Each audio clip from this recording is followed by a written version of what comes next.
Hello, everybody. You're listening to the Big Chill Podcast. This is episode 41, and we've now entered the witching hour.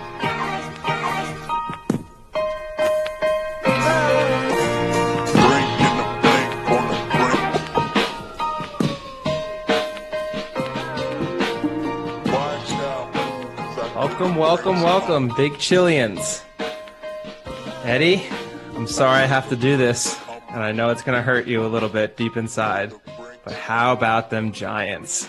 On an absolute tear. You're right, it did hurt me quite a lot. New York Football Giants. Yeah, I didn't hear that enough. You're right, it did hurt me a lot, but in a weekend when everyone probably rode their luck a little bit, I guess you can't complain too much. And I will say, in a way, they were at least deserving winners, pretty much. The Seahawks blew some opportunities to score more points, and they kind of allowed the Giants to hang in that game. But fundamentally, you didn't walk away from it feeling like, how did the Giants win this? Their defense was good enough over the course of the game. I mean, Colt McCoy had to do very little, but he did just enough to help them win. I mean, the Seahawks must be kicking themselves, but yeah, it hurts. Yeah, I mean, they've won 4 in a row, 5 out of their last 7, and their 2 losses were by a point and 2 points. So I mean, they're exceeding any lowest level of expectations I even had of them. But what I kind of wanted to ask you is, you've been saying for the past few weeks that what you're excited about is that whoever makes it from the NFL East, the NFC East, is an instant easy bet for you betting against them. Does this kind of make you nervous that a team like the Giants can go out and shut down a team who has this prolific offense? We know that their defense isn't great, but a team that's usually putting up 25, 30 points a game, and to shut them down to 12, does that make you a little nervous in the confidence level of your round 1 playoff bet against the NFC East? No, this makes me even more confident, because all this is doing is like shortening the line in the eventual round 1 playoff game. So I like the fact that we might be going into it and people are talking themselves into the Giants being, especially imagine this kind of storyline, which is the Giants have snuck into the playoffs. An unbeaten team is in their way. Is this going to be another Giants scrape it to the Super Bowl and win it? Like, that story is going to be written if that's the scenario. So no, I still think I would be very confident about almost any matchup when it comes to the playoffs with them. That being said, their defense is legitimately, I think their defense is a legitimate playoff defense. No other part of their game is, but their defense is a legitimate playoff defense. I mean, that's what's great, right? Is McCoy only needs to throw like 105 for them to shut the Seahawks down to 12. And I think looking at the previous games, granted it was like the Bengals, what was it, Allen played for the Bengals? Like it wasn't Burrow. And then there was Wentz, and then it was Alex Smith. But it still kept them all low. Like, they still scored, but they kept them to low points. Low yardage, forced 3 interceptions out of Alex Smith. They are legitimately looking much better. And if anything, the NFC East at least has some sort of momentum with the team, rather than just looking like a quagmire of like which worst one rises to the top. At least there's a team with like momentum in it at the moment that might carry something through. Yes, competency. Yes and no. I mean, this is their first legitimate win, right? All the other teams they've beaten have been in the bottom half of the NFL bracket. That being said, they've only really been blown out once, which was by the Niners. So fundamentally, the Giants have been competitive in most games. Like, they haven't had many legitimate performances before yesterday, but they have. With the Niners was the only time where they were absolutely just played off the field. But actually, speaking of Colt McCoy there, Sam, I've got an interesting little quiz for us to start off this. Do you know when Colt McCoy, just one opening question and then we'll kick right in. Do you know when Colt McCoy last won a game as a starter? So I do. I think, so going on it, I think didn't he have like 7 starts in 9 years? So I'm going to say it was one of the early ones. Yeah, I believe it was 2014, right? I was going to go 2013 down. It was October 27th, 2014, in a Monday Night Football game against the Dallas Cowboys when he was. Who was he playing for then? The Browns? Washington. Oh, Washington. Yeah, he was 25 for 30 for 299 yards with a rushing TD in a 20-17 victory, compared with his 105 yards, 1 TD, and an interception yesterday. This one will feel far sweeter. This one will feel far sweeter, though, probably. Sure. And that got me thinking. The world has changed a lot since 2014, and so I thought, has it in 6 years? I mean, is this what we're going to find out? Is this so what this quiz is going to tell us? I thought we'd say, how well do we remember 2014 in a game I'm calling, Does Colt McCoy Want to Be a Millionaire? Do the music.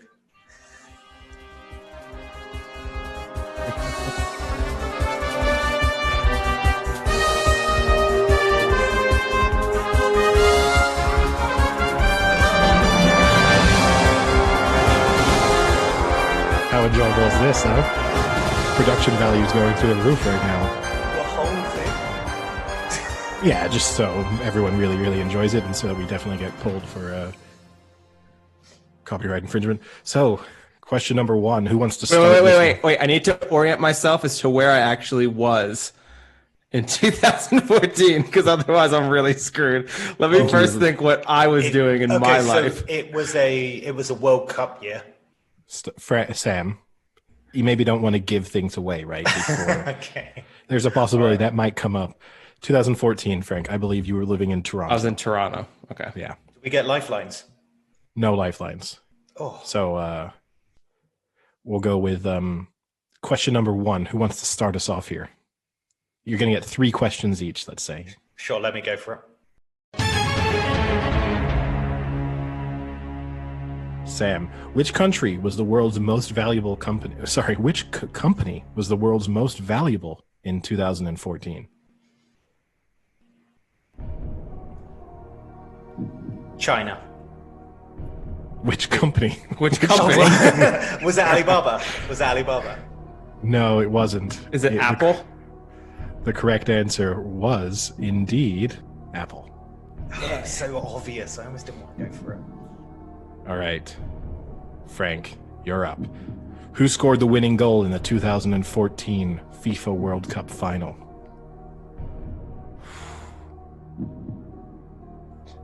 I don't know. Sam, do you have any idea? Can you steal it? I can't. I mean, I'll just say like Ozil. You got the right country at least, but it was Mario Götze. Yeah, disappointing, eh? And then the Beatles celebrated the 50th anniversary of their first #1 hit in America. What was it? Aren't you supposed to start easy and then work your way up? Yeah, I'm going to go with Yellow Submarine. Go with the most famous. No, come on, that was a later song. It was I Want to Hold Your Hand. My knowledge of the Beatles and their discography is limited to poor. All right, I'm going to switch to multiple choice here to help you guys out with a final couple one and see if we can save it here. The 2014 Ryder Cup was played where? Royal and Ancient, Glen Eagles, or Muirfield? How many have there been since? Is it every 2 years, every 4 years? Every 2 years. Wasn't it? Shit. For some reason, I want to say it was a famous one in terms of like how many years it's been since like it was like an anniversary. So I want to say it was at St. Andrews. I'm gonna say Glen Eagles. St. Andrews wasn't even. Was he on the list? I don't remember. What was that? I gave you 3 options and you went completely off. All right, I'm gonna go Glen Eagles. All right, only Frank because Glen Eagles was racing, and I remember us talking about Glen Eagles golfing when Glen Eagles was racing. Wait, so it was Glen Eagles. It was Glen Eagles. And what was the other No, one? it's Yes. too late. What was the other one you said though? Royal and Ancient. Ah, the RNA. That's how bad my memory is. I can only relate it back to other things that I enjoyed. Why do you Which is think one of my my favorite memory horses. of remembering questions? All right, you're tied at 1 apiece here, so this is the crucial deciding round. If Got not, the I've Apple got I've got a tiebreaker question for you. Sam, which country won the Tennis Davis Cup title for the first time in 2014? I'll give you the multiple choice options of Switzerland, France, or Austria. I'm going to go Austria. I'm gonna go France. Incorrect. It was Switzerland. Well done, guys. Holy shit. Holy shit. Yeah, I guess that kind of makes sense because of Federer, right? Federer and Yeah, but why would that make sense for the first time? and Wawrinka. Because that's all they have, though. Yeah, but for like 10 years beforehand. Like, it was a long time. But anyway, that's why I ruled out Switzerland. All right, we've got a final one for you then. For Frank here. A scientific question for you. Which country's entire DNA database was collected by a private company for genetic research?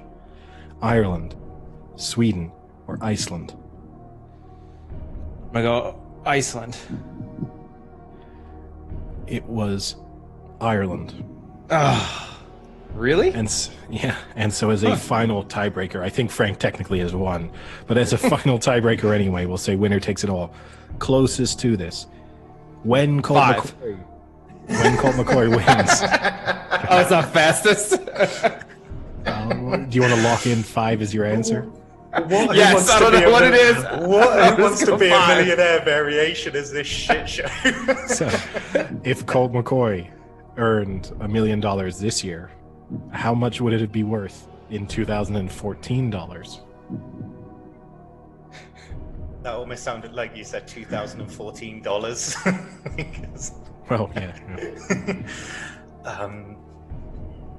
So Frank has said $5. So he's. So I just need to do something to adjust slightly for inflation, I guess. So maybe like. I mean, look, 6 would technically win it for you here, Sam. But you can make an. I'm gonna guess like 1,000,000 and 1,050,000. It's only gone up a tiny bit. You think we suffered from deflation? He went over, so he loses. In the past 6 years. I'm guessing. $1 million in 2020 is $906,897.20 in 2014. Is this Price is Right rules? He went over. This is Price is Right rules. Nobody's won. Price is Right. You can go under, but not a dollar over. Penny over. By going, yeah. So, but yeah, no one was a winner out of that one. Turns out no one knows 2014 very well. And 2020 is a better year, it seems. At least for Colt McCoy. I don't know. I guess he didn't get a win again after the end of October. So, way it's going, he might get another. I mean, there's no way he keeps the job, right? No. I mean, he didn't play that great. It wasn't as if they won because of him. Do you think they would have won with Daniel Jones? Yeah, I think so. I mean, Daniel Jones hasn't had many turnovers these last 4 or 5 games. Relatively speaking. Yeah. I mean, the thing with McCoy, right, is he did nothing wrong because he didn't do anything. He threw an interception. Everyone said as if he did like nothing wrong, but he did throw an interception. It wasn't this like perfect performance that it is being reported in some places, as if like game manager Colt McCoy came in, was faultless and helped it's like one touchdown, 1 interception, 105 yards is not exactly like helping your team to victory that much. Well, Sam made the point that the Giants won and he only had 105 yards passing. How about the fact that the Patriots won 45-0 and Cam Newton had 69 yards passing? I mean, the statistics in that game are so insane for a game that ended 45-0. Cam Newton had 69 yards passing. The leading rusher had 80 yards rushing. And the leading receiver had 38 yards receiving. Yeah, I mean, they were really helped by special teams, right? They had 2 big punt returns. They had a blocked field goal for a touchdown. Yep. I mean, their punt returner had more yards than the Chargers, I believe. Probably. Wait, really? Gunner. Yeah, because he had a 70-yard return, and then I think he had a 50-yard return. I think he had more yards than the Chargers. Well, the Chargers had like 250, so. Did he? Did they? Yeah. And he had more points than they did, put it that way. It was remarkably similar when you look at the stats. I think the only kind of blowout stat there is the Patriots rushing yards against the Chargers. Like the rest of it looked kind of on par with each other. It was a crazy score when you saw it. Yeah. But I mean, look, it was I think watching the Red Zone yesterday, it's just spellbound. which, is great for one of the most exciting witching hours of all time on the 200th episode of Redzone ever. I mean, what? We celebrated our 40th episode on Thursday. They had their 200th episode on Sunday. I mean, we're just joined at the hip. That was the best witching hour of 2020 so far. That might be the best witching hour of all time. Legitimately, I don't know if it's all time. In the early games, 6 of the 7 games were decided in the final 3 minutes. That's true, because I guess even if you go back and look at the Titans Browns, even that was technically a one-score game. They had an onside kick. Yeah. Yep. So and the Saints get rid of that. 5 of the 7 were legitimately determined in the final couple minutes. Then even in the later games, the Seahawks were driving down the field with a chance to win it. Okay, the other games weren't really close in the end, but it was as good as that early game. Those final 10 minutes of Red Zone was just action packed. Yeah, I think it's worth kind of just going through those games just a little bit, just to get some tidbits out, because they were pretty interesting. Ending at the final plays and stuff like that. Should we start with the Browns, who Frank exposed as being a legitimate playoff team this weekend? I exposed them. They are pretty good. So I'll say, I have 2 takes on that. So first off, I was heavily invested in the Titans. They were basically in all of my bets. So hold on. Can I guess what your second take is going to be? Is your second take going to be that if the game had started differently, the Titans were the better team, and that was proven over the second half of that game? No, I don't think so. No. So I'll jump to take 2 first. My take 2 was, it is sometimes so frustrating to watch games that you're not going to win, but in the back of your mind, there's still that slight hope. And especially in the NFL, there always seems to be a little momentum towards your hope, and it keeps you engaged enough to have to sit and watch an entire game where your team was losing 38-3. I watched every snap of that game. It was actually the only one on national broadcast anyway, so I was kind of forced to watch that and watch Red Zone on the side. But I mean, they were down 38-3, came down, scored a quick touchdown, scored again another touchdown, and then had the Browns on their own 20, 3rd and 13. And in your mind, you're thinking, if they can get a stop, the Browns defense has done nothing right now. They could score, and it could be, 38-28 halfway through the third quarter. I mean, it was going on pace to be really close. They don't. They get the ball back again, throw an interception in the red zone. They drive down, they give you some hope, throw an interception, and then end up getting it close again at the end, had the onside kick. So that was really annoying, and that's frustrating. I don't think the Browns lose that game if it starts differently. I do think it's a little worrying that they couldn't at least put a little more effort in towards the end there. I mean, they only scored 3 points that entire half. Don't you think they were checked out? Yeah, Baker Mayfield. Yeah, but don't you think at a point when you're down, what were they? They were up 13, I think, at a point. Don't you think they could have said, okay, let's just put one drive together and end this? Let's bring it back up to... It's pretty tough to restart momentum. Yeah. But let's be honest, though. Mayfield's performance in the first half was arguably one of the best QB performances, probably at a season, let alone maybe for a Browns quarterback in a long, long time. Oh, definitely for a Browns quarterback in a long, long time. You can kind of afford a pedestrian-like second half, right? Okay, yes, it was closer, but the real reality is that game was all over. Yeah, no, I just, in general, I don't like it when people look at that and then the reaction is oh, look, it was a close game in the end. It was no, I think a little bit like we spoke about with the Chiefs against the Buccaneers the week before, I didn't get the same feeling, right, that the Browns were kind of toying with the Titans in the way that the Chiefs might have been with the Buccaneers, because they don't have that offensive firepower and they haven't proven themselves on the highest level in the way the Chiefs have. But I still think you have that element there in the back of their minds where they're this is always a 2-score game. And if we really, really need to, okay, we'll chew clock in the very least, because they're built to do that, right? So that's probably the thing they're really thinking about is you've got to score twice against us without us scoring, and we're going to get the ball back and eat up 6 minutes easily. Yeah, I mean, I watched the whole game and I didn't feel it was very close. The betting hope side of me wanted to believe it was close, but I think it was flattered by that score. The other thing, so going back to number one, if that's how they can play offensively week in and week out, then they definitely are a strong contender. That was by far the best performance I've seen them have all season. And the thing that amazes me is watching that game, one thing Baker Mayfield is so good at, that's such a little part of the game, but made such a big difference. And just the way you could tell with how the defense reacted is his play actions. Because they're such a good running team, he had that deep bomb he has to Peoples-Jones, like the 70-yard pass. That play action on that play was so good. Everyone was fooled. Every person jumped up and bid on that run. And then Peoples-Jones was just gone, and the safety wasn't there in time to cover up on the back end.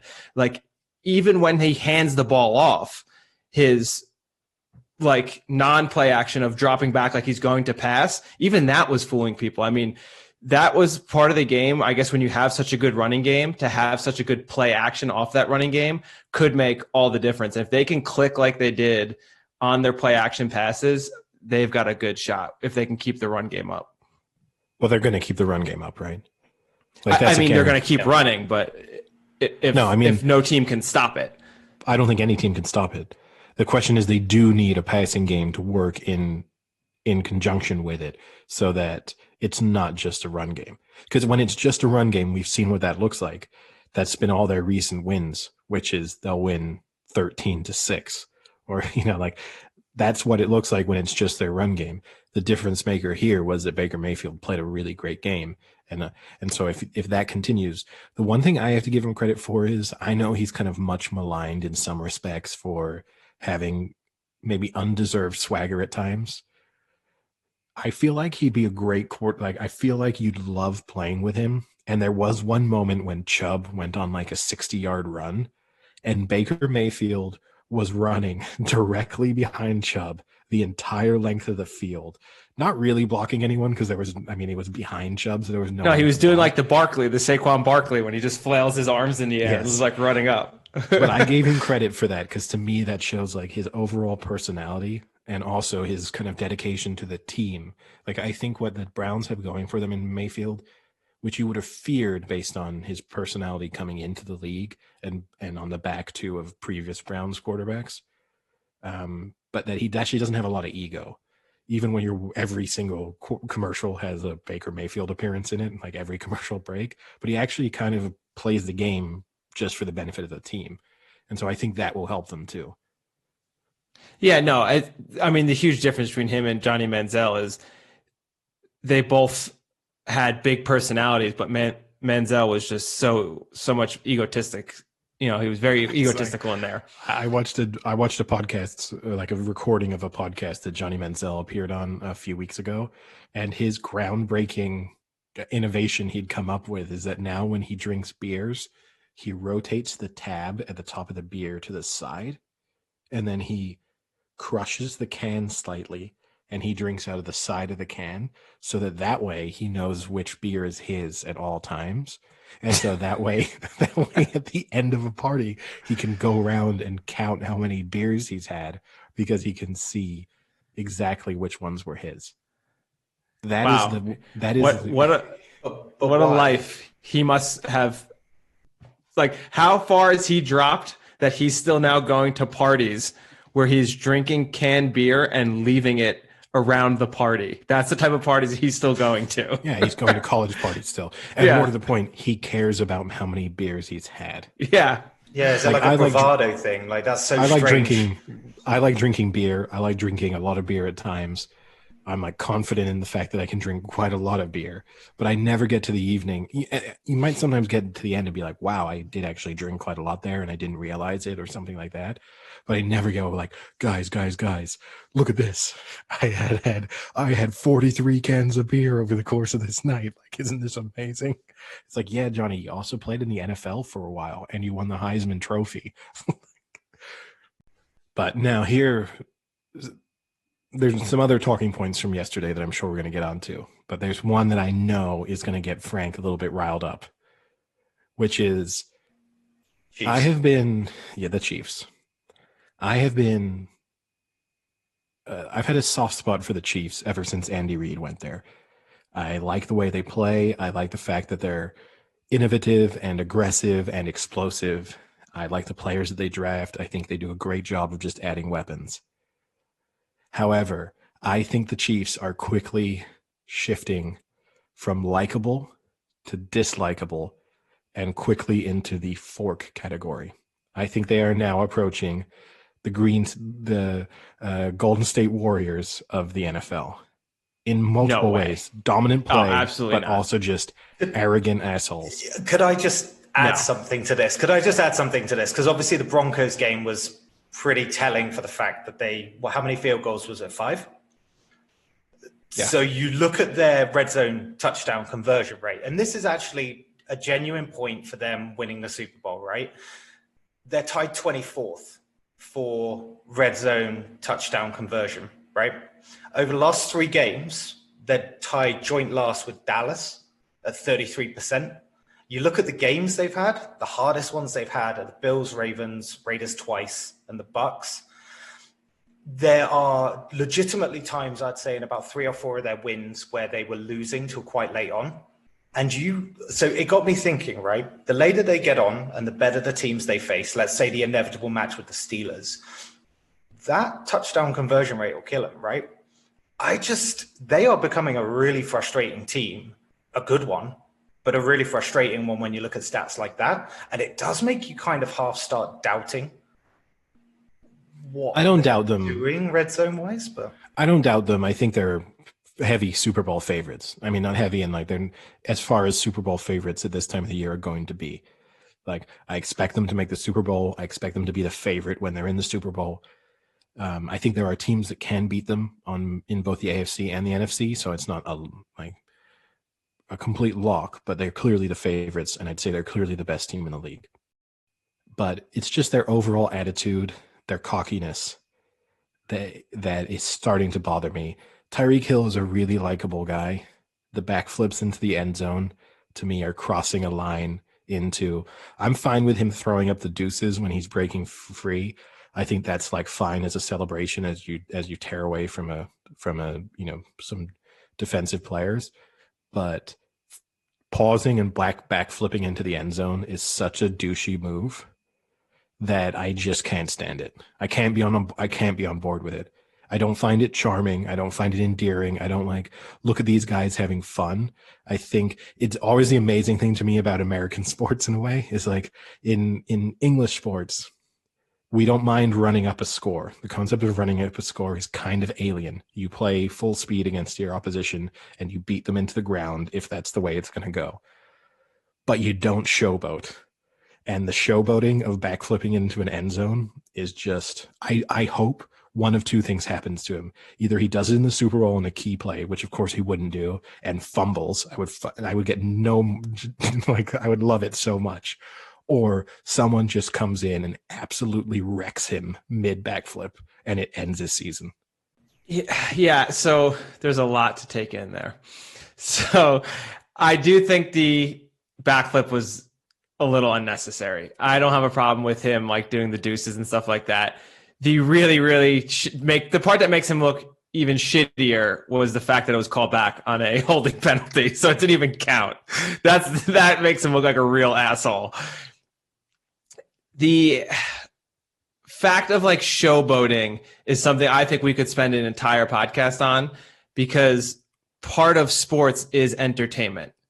So if you want to get the most entertainment and you want to have the most shock value and you want to have the most to talk about and discuss on things like a podcast, then people should be all for those types of things. I mean, there are guys that are getting paid millions of dollars to go out there and entertain you. Now, you can't tell me it wasn't more entertaining because we're talking about it right now. So the fact of showboating, and this, I can also lump in things like steroids into this category. A lot of people argue, baseball players shouldn't be taking steroids. It's taking away from the history of the game, and there's all this tradition in the game. But at the end of the day, if you want to sit down and watch people smash balls over the fence, then steroids are helping do that, who gives a shit? I don't care about the tradition and the integrity. We have to have a whole. I can argue both ways, but you know what I'm saying? Like, Frank, I'm genuinely confused at how Frank, we got to steroids. You're Donald Trumping us here. You're like you've briefly touched on the topic, and now you're going to take us way off on a different tangent, and we're not going to finish. That's why I said we'll save it for another podcast. We'll save it for another. Steroids different. Drugs? The effective home run hitting in baseball, a whole different argument. Let's keep to the Are the Chiefs arrogant assholes? That's the question at hand. No, I don't think so. I mean, let's put this in perspective. Tyreek Hill did a backflip on the play that you were talking about with Baker Mayfield. He ran 66 yards down the field, wailing his arms like a little child. Then when they celebrated it, they did a walk down the runway, and he ran into the end zone, double somersaulted, and then popped up and started acting like a cameraman. See, here's the thing is, I'm fine, and again, more European approach to it. I don't care about the celebration. But you're fine as he's running past defenders, let's say People Jones. It doesn't bother you that the quarterback is also next to you, wailing his arms, screaming. I think the problem. That's pretty disrespectful in the sixth sense. No, that's celebrating. Goading. That's like genuine goading. Celebration. But that's goading as well, right? It is goading. It's the action. It's the arrogant action of the touchdown. I'm guessing is the point here. Like if a footballer stopped on the line and backheeled it or got on the floor and headed it, that would be an arrogant thing. I've played in a match where someone went past a keeper and got down onto the ground to head the ball into the net. And his argument was he hadn't scored a header all season, so he was trying to prove a point. I'll be honest with you. I wanted him to get back on his hands and knees, and I was going to kick his head right off. Like there's is that what you want him on his hands and knees for? Yeah. Oh, after I fucked him. But to me, and again, I've got no problem. If the Chiefs wanted to score 100 points, I'm fine with it. Go and do it. Score every possession. Throw 80-yard bombs when you're up 55-2. I don't care. Weird score because to give up the one safety, but to score 35 points, but they get a safety on top of it. Well, because they're just throwing bombs, even on their own 1 yard line. No, I agree. It was a little over the line, and it was unnecessary. And also, here's the thing, right? It's 2 weeks. Did it last week? Yeah. It's not even like, hey, broke out this new move. So is he going to do this every time now? Yeah, I mean, the more egregious part of that, I don't think even is the backflip, was that he stopped, waited for a good 3 seconds, just staring at the defenders, and then did the backflip. Like, even if, when people, sometimes when they're running in the end zone, they like jump in and do the somersault, I'm okay with it, like whatever. But to stop and stare for a good amount of time and then do the backflip, it was definitely over the line. I'll draw the distinction. Marshawn Lynch with the leaping in, like, hold my dick moment didn't bother me. That doesn't bother me. To me, that doesn't bother me. If he wants to flip into the end zone, fine. And I have more respect for it if it's like a Marshawn Lynch moment where you actually have players around you. So it's kind of like an athletic move in the moment that you're doing it. But if you're just going to pause and backflip, it's like, just get into the end zone and then do as many flips and somersaults as you want. It's a reference you won't get, Frank, but go Obafemi Martins on it and flip your way down the field, and I won't have an issue with it. But like, show off your athleticism. When footballers celebrate with flips, I think it's cool. I personally, if I were a manager, I'd tell them not to, because every once in a while you injure yourself doing it and you don't look dumber than when you ruin your season with your stupid backflip. And that, for example, right, that was Alex Ferguson's. Nani always used to celebrate with the backflip, and Ferguson tried to ban him from doing it on the argument that sooner or later you're going to hurt yourself and you're going to cost the team with your stupid celebration. Players have done it before where they've gone to slide in the grass and they've just planted their knee in and they've kind of moved their knee, messed up their knee. Yeah. But to be fair, there's actually, like, rugby had the same problem, didn't it, with Chris Ashton when he used to do the swan dive over the line, because okay, it does look, it's showboating, it's arrogant, but it did call into question because it was like, you are potentially preventing a try, because if you drop the ball or you don't place the ball, you lose possession. So let's just say Hill does a backflip, somehow, I don't know, through some idiocy, just lands on the 1 yard line or inches, and plants himself or something. I don't know how. And then they don't score. Yeah, the risk in football, right? Because he just has to break the plane is far, far less. Of course. It's like he's fundamentally standing. He's almost scored the touchdown when he starts it, and basically the start of the leap. Unless he literally, like, as he jumped backwards, the ball went flying back into the field of play. Like, that's the only way. But I mean, think about all the times it's happened where people are running into the end zone to celebrate and drop the ball before they cross the line. Like, it happens. Exactly. Yeah, Deshaun Jackson did it like 3 times in his career. I say that he's still playing, but yeah, he's done. He's finished. So the other topic on that Chiefs game is, I don't know if you guys watched the game, but in the end of the first half, there was the deep bomb to Tyreek Hill where he jumped up, had it, and it got knocked out of his hands.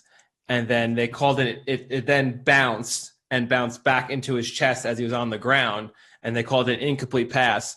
And even he didn't argue or anything. You then later go on when they show the replay to see that it was in his hands, came out of his hands, and then bounced off of his leg and then right into his chest. So it was technically a good catch and a touchdown.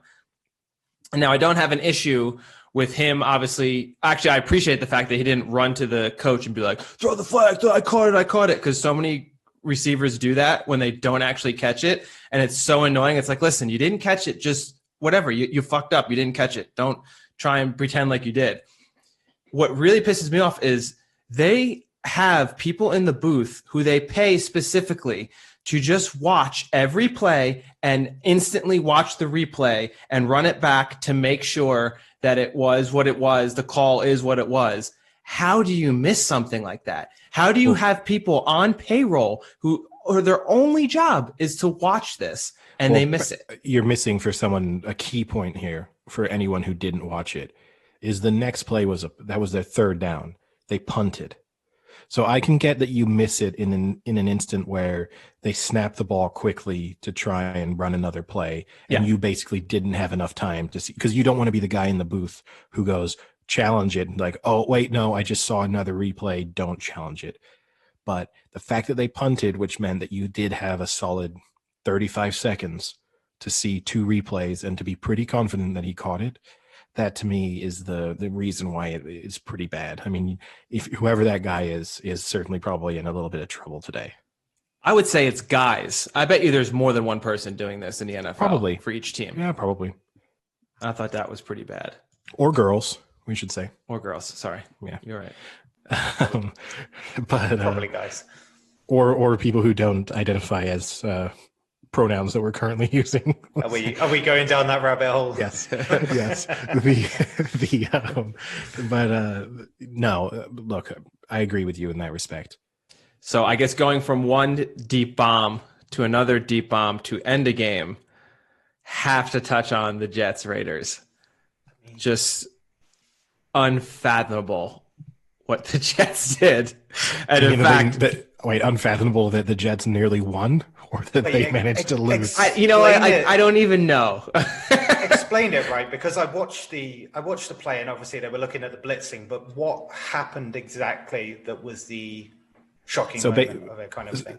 Well, I mean, Frank and I probably disagree slightly. Frank's going to be really critical of the corner who just let Ruggs blow by him. Ruggs is one of the fastest players in the NFL, so fundamentally, if he wants to blow by you, I don't know if there's a lot you can do. There's not many corners in the league who are going to keep up with him. I think it's one of those where you just have to say, like, great throw by Carr, kind of an unbelievable play. Like, more credit goes to the offense than criticism should go to the defense.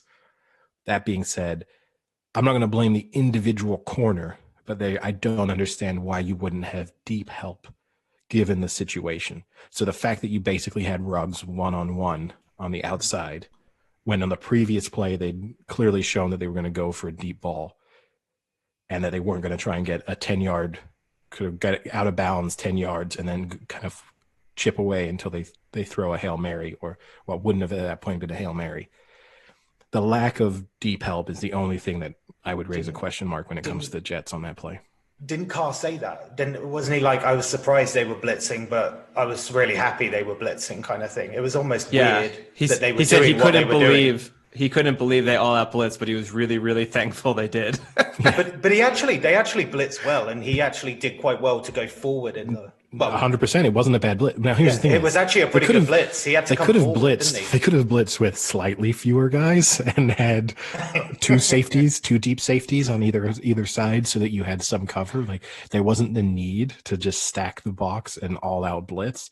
I don't know how you call it a good blitz though, when they did the one thing that they just didn't have to let up, which was a touchdown. He got that throwaway really quickly.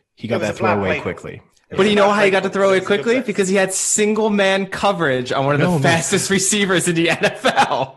Look, we're in agreement, but I mean, so here's all I'll say is if you're a Jets fan, are you disappointed? This is perfect. No, I was just about to say that. This is perfect for the Jets, right? They're competitive against a competent side, an ailing side. The last two games for the Raiders have been pretty bad, but this is good for them. It shows that they've got fight. It shows they've got a bit of spirit in them, and they're still on course with the loss to pick up Lawrence for all probables. So actually, this is the best case scenario, in my opinion, for a Jets fan. Team. For a fan, probably team. I don't know. Well. Come on, if you're a player, that's gotta hurt.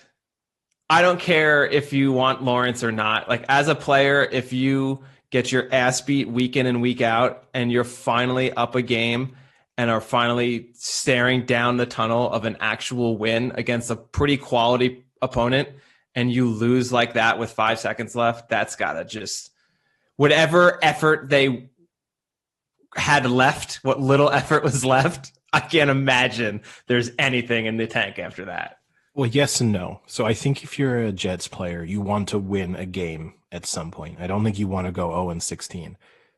But I don't know if you wanted to necessarily win a game this early and run the risk that you win two. It's early after 12 games. Because if they think about it, if you go through such a horrific season, tactic, where everyone has just been making fun of you, pointing out your incompetencies, how bad you are, and then somehow you end up with the second overall pick and you don't get the game-changing quarterback. Now, admittedly, maybe there's you've got other good picks there, so it's not going to be necessarily be the end of the world. But if you, you kind of got to think this was it. I mean, they have Seahawks, Rams, Browns, Patriots are their last 4 games. Do you shoot for the beat the Patriots and ruin their playoffs on week 17? Yes. Well, I mean, I don't know if the Patriots will necessarily have a live playoff hope in week 17.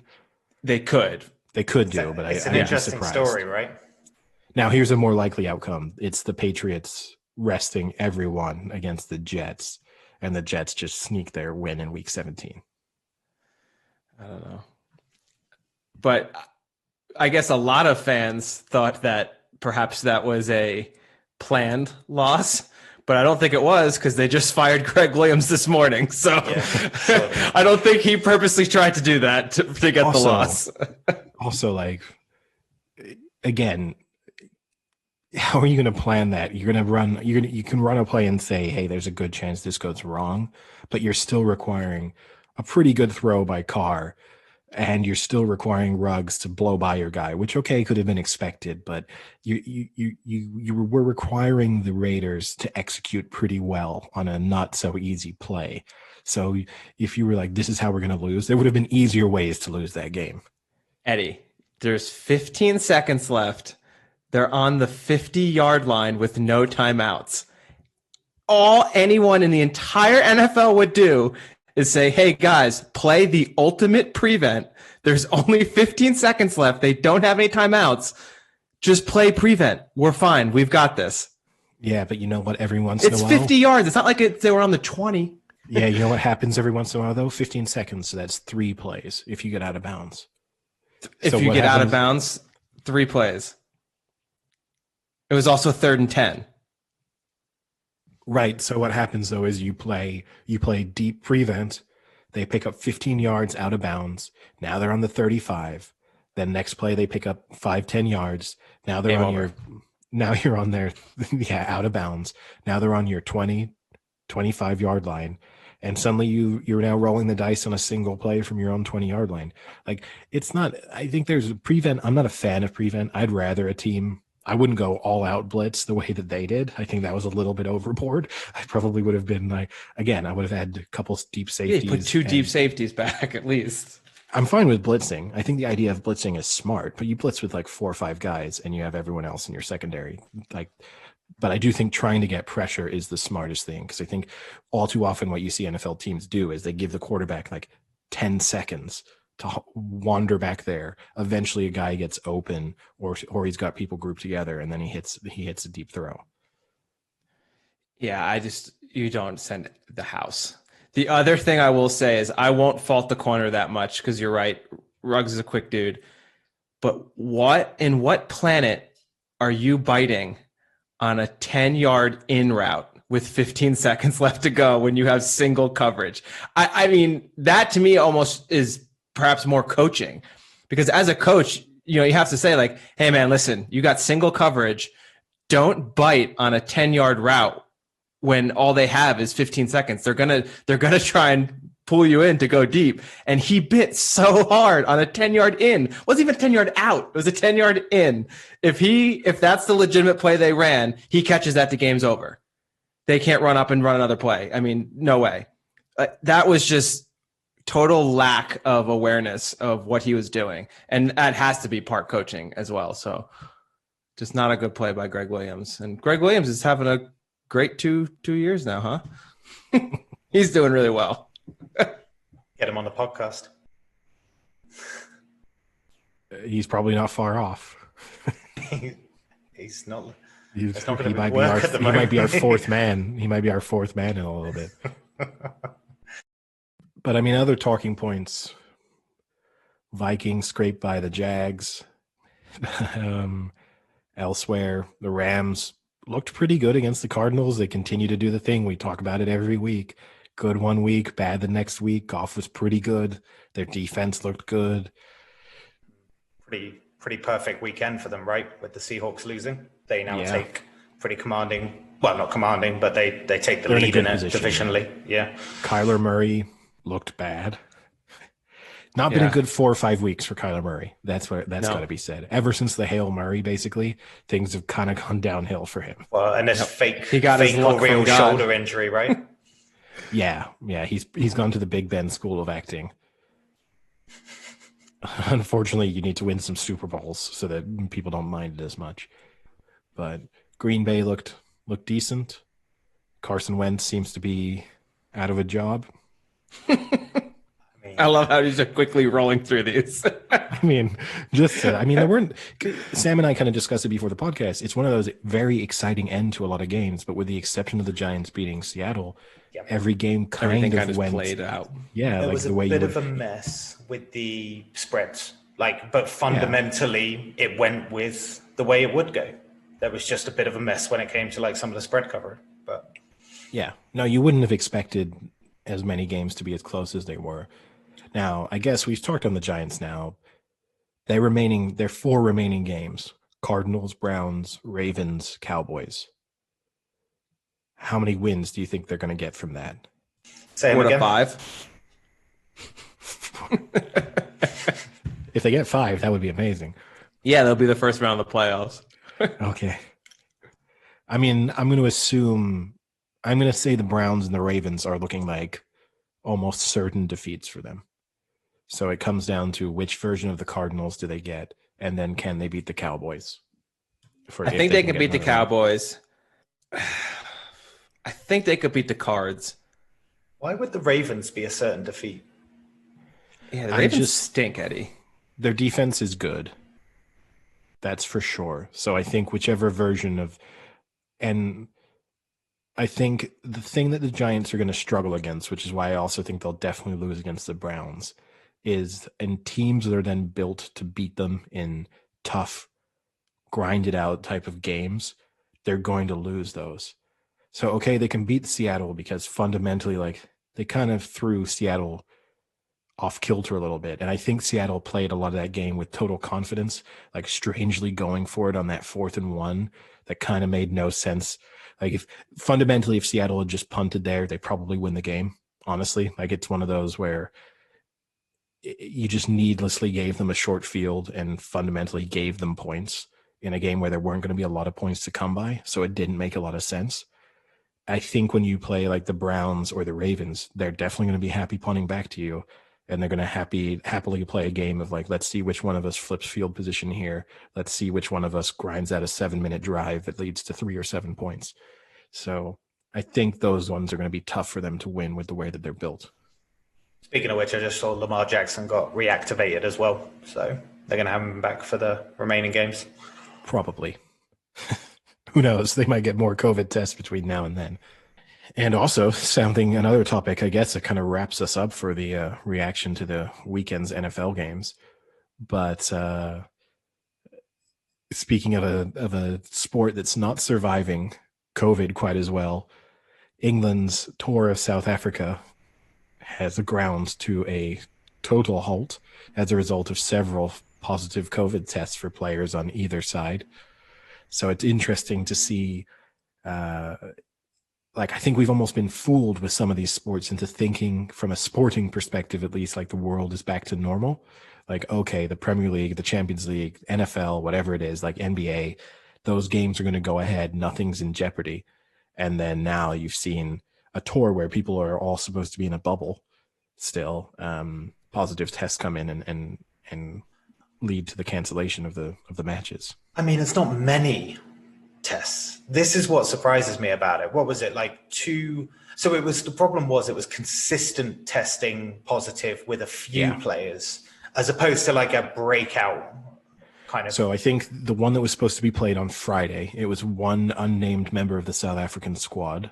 And then the one that was supposed to be played on Sunday were 2 unconfirmed positive tests in the England squad. I mean, unconfirmed. I guess I couldn't figure out. They kept saying this. I couldn't figure out whether they're meaning unconfirmed as to who it was, or unconfirmed in the sense that they hadn't run a second test to make sure that it wasn't a false positive. Exactly. So we did your COVID test. It's our survey says. But that's the thing that got me thinking. Right, is that cricket has. Let's just say 3 or 4 in this one series, an ODI series. And because of the confirmations, they've cancelled it now. So the series is done. The NFL has doubled in the last month, 4 weeks, what it had in the previous 2 months. And yet, is there any discussion about playoffs getting potentially messed up? Because yes. There has been, would you say there has been open discussions now about it? Because it's always felt like the NFL is just trying to be like, oh, another week, just keep the limelight off it, another week. And then you'll get to the playoff point where at least it'll only affect like a couple of teams. But I think they definitely want to get to the playoffs, because I think at that point they feel like it's much more manageable, because you're dealing with fewer teams and then forcing everyone to take a week. Now, what I think they'll want in particular is to get to the playoffs and get through the bye week. Because what they won't want is for someone to feel like they lost their bye week in the playoffs. Like, imagine the Steelers. If the Steelers are the team with the bye week in the AFC, and then one team has an outbreak, and they're like, okay, then we're gonna, other teams are gonna get a bye week, and then they're gonna play their games, and then all the Steelers, you can also play your next round game now. And so they're gonna it wouldn't be out of this world, right? But if that happens, I would love for it to be the Steelers. If that happens to the Steelers, but I think that's fundamentally, they know that once they get into the playoffs, it becomes manageable. And even worst case scenario, right? They could probably do some kind of bubble scenario if they needed to. If there was championship games and Super Bowl, they go bubble, they could probably do it. I don't know why they just don't. Just seems like the players really don't want 2 to, weeks. Right? I mean, it's 2 weeks. You would have thought for that round at least, Is it a fan thing? Home field? Or 3 weeks, I don't know. Home field? Is that what they don't want to lose? The home field aspect of it for an AFC, NFC championship game? Because there is limited crowd. Don't get me wrong, they're not. In some places. It's not groundbreaking noise, but. In some places. Well, hey, in some places the noise is just annoying. Like the Steelers, you just hear I'm going to use the word shrieking, and I don't want people to think this is like me being sexist, because it was tended to be a lot of women that you could hear during the, and I'm not saying that, but it is just random annoying noises coming from the fans that you hear. Like a play is going on, like, oh, come on. Like, it's like, I don't Frank, need to hear did you that. hear one of Eddie's classic, I didn't want it to be that, but...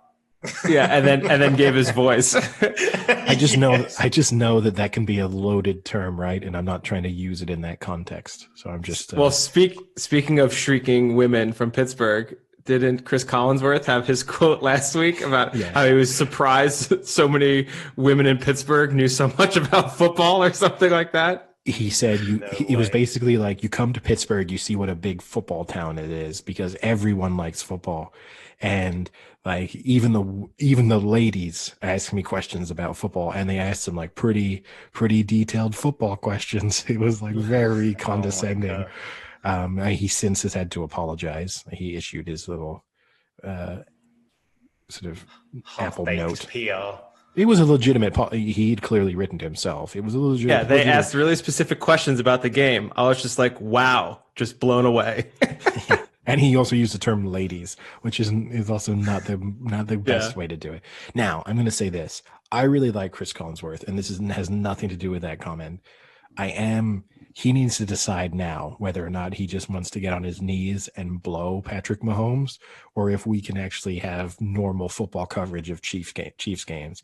Because literally, Mahomes hands the ball off, and wow, Patrick Mahomes just did that better than any quarterback in history. It is so annoying. See, now I'm not a huge Collinsworth fan because, one, he is so pro players. I never hear him rip into a player. And listen, you're the analyst. It's okay for you to say, that guy's having a bad game. That guy really missed a block. That was a poor effort. He never, if anything, it's like, oh, that was probably the worst football play I've ever seen, but he tried really hard and his intent was really great and he's a really nice guy.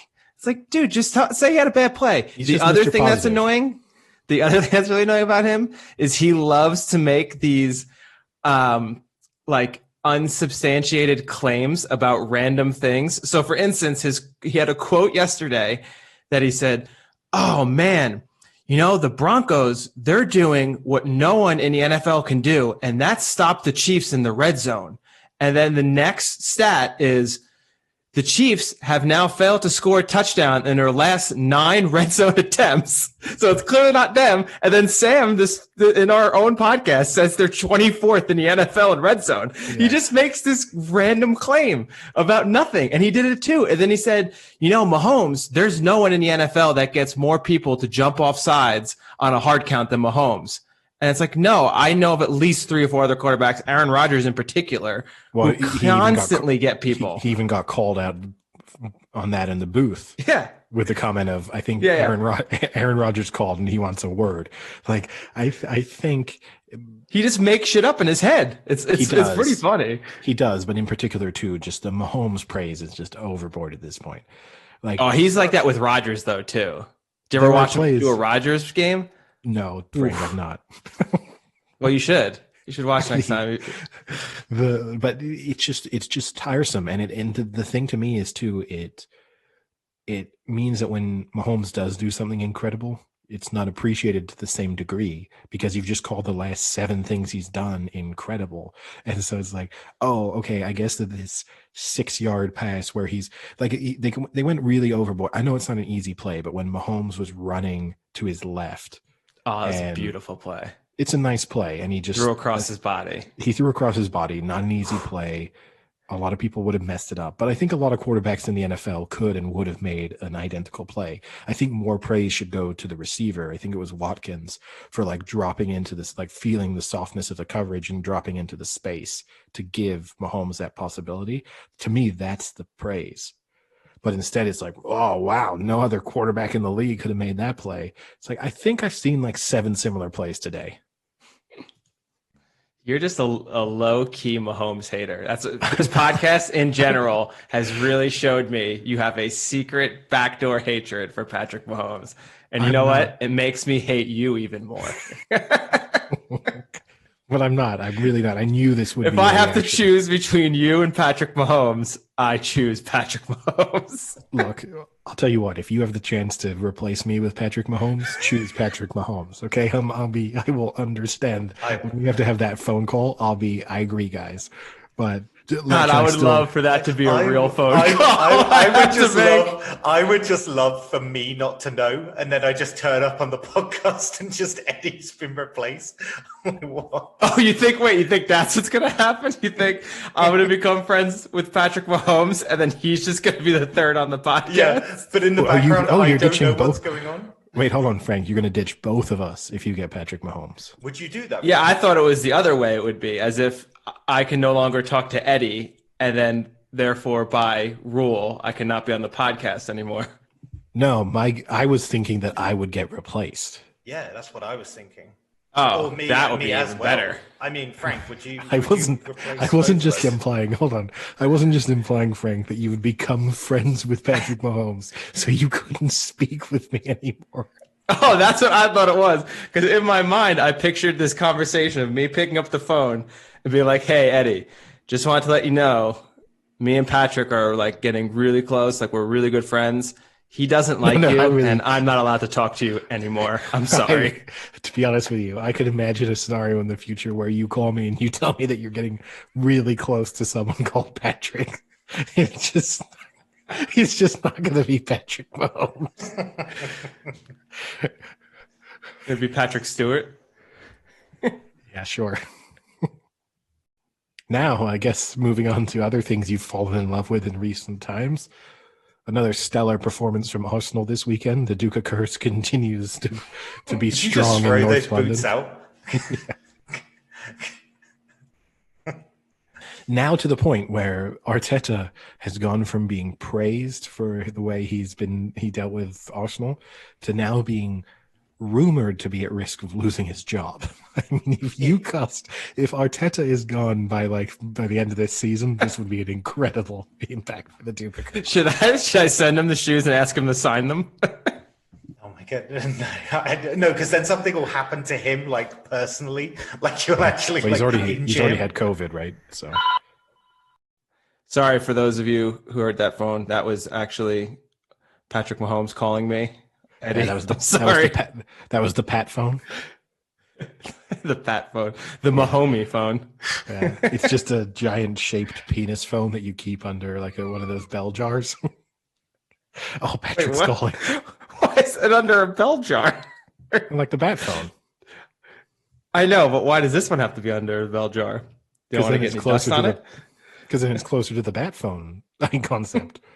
You keep it under a bell jar because it's just for the one emergency use.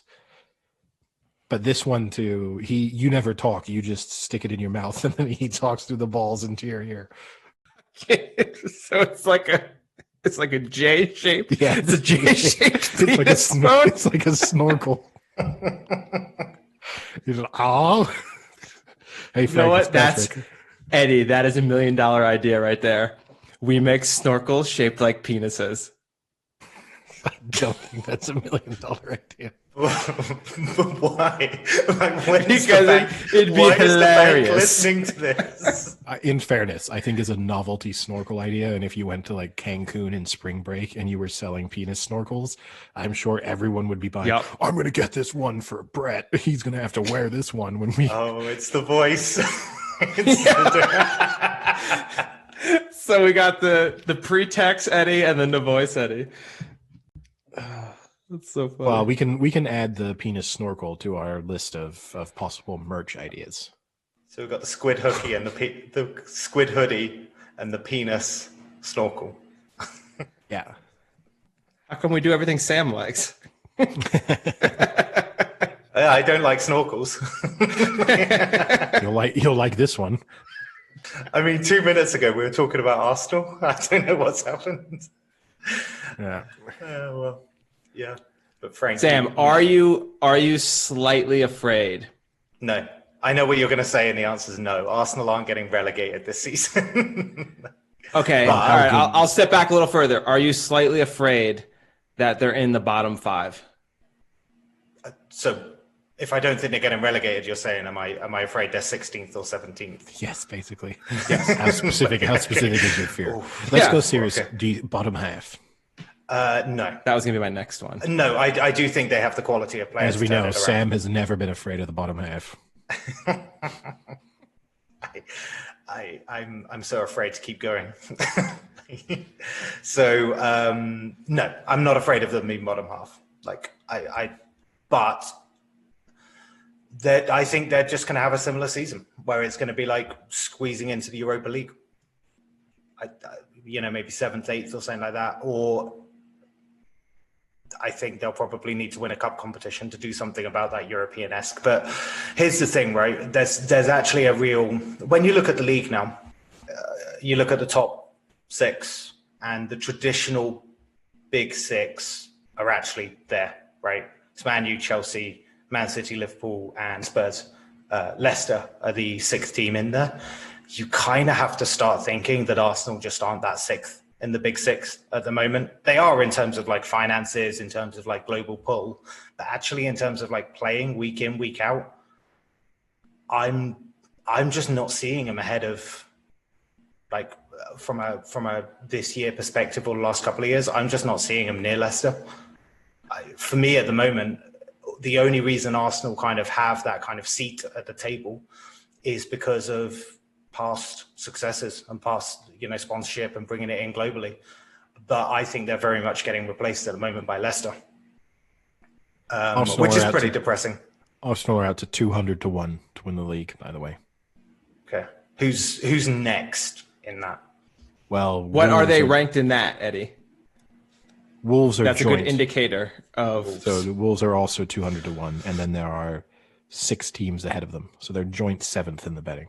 I mean, that's the problem, right? It's I think the gulf was Arsenal lost to Wolves last week, pretty badly actually, at the Emirates, and then Liverpool go and spank them 4-0. I mean, that's the kind of gulf that you're seeing there, is that Arsenal at the moment don't look better than Leicester and Wolves, but the top 4 or 5 above them are I wouldn't say Man U are better than them. They are. Chelsea United are clearly better than them. So Sam, here's a big one. You were pretty high on Everton to start the season.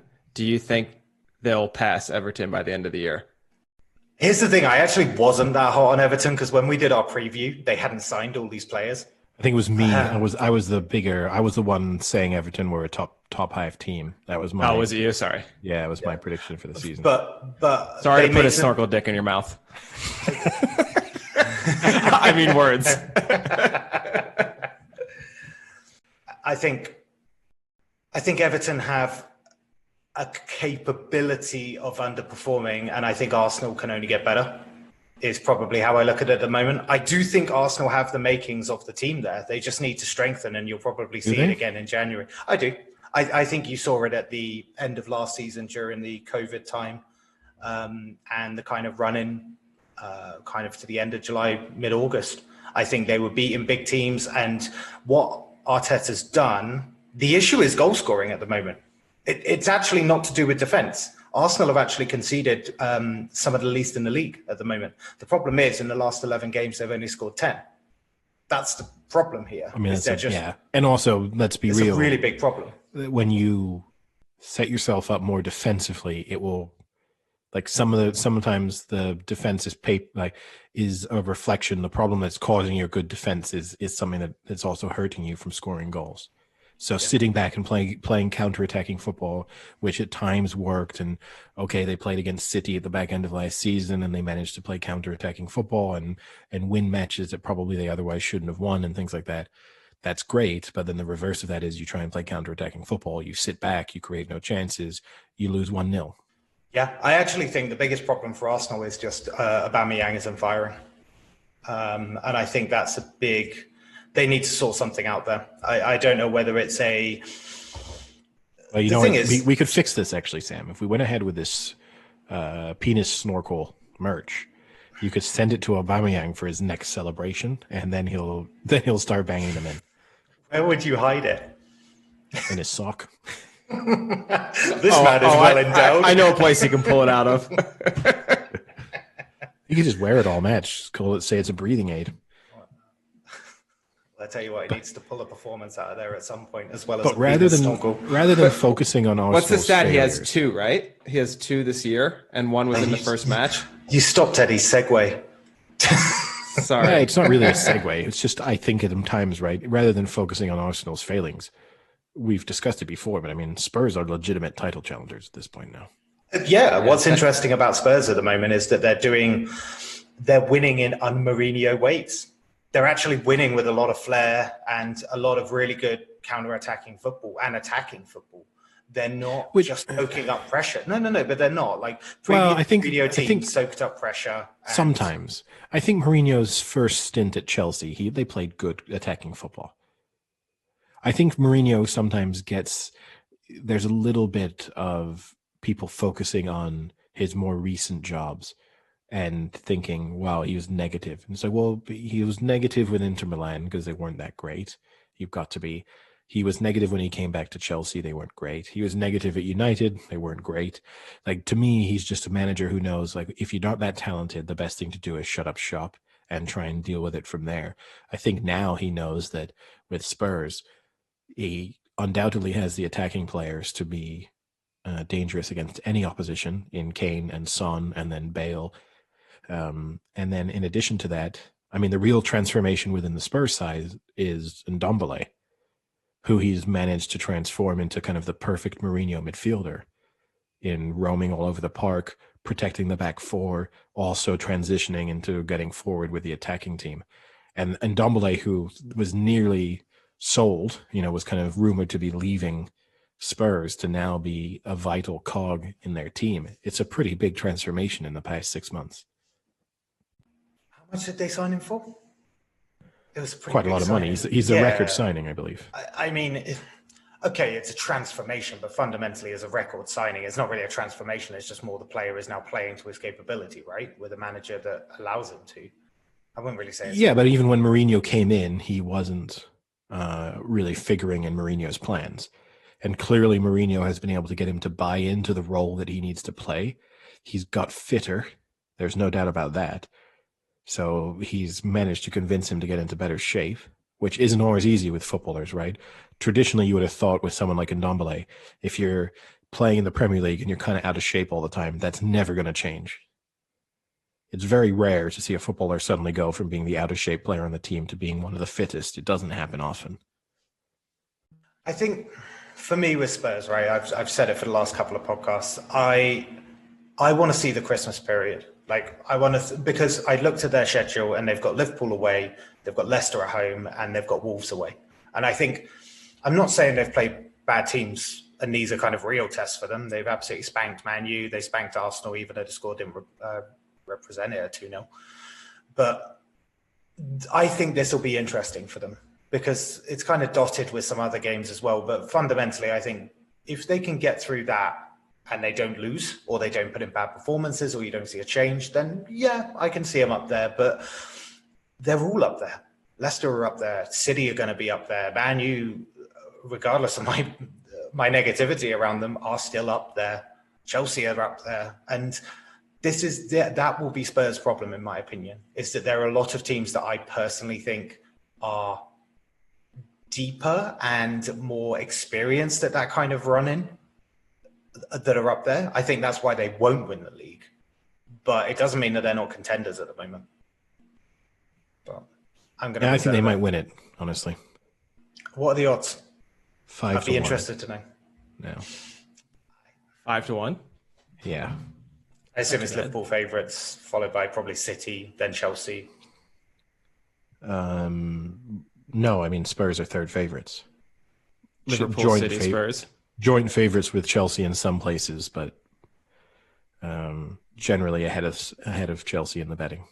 But Liverpool are favorites, City just behind them odds-wise, and then you have Spurs and Chelsea, and then a pretty significant drop-off to United. What we did miss out on, though, this weekend, something we didn't discuss, it was a big weekend for Frank.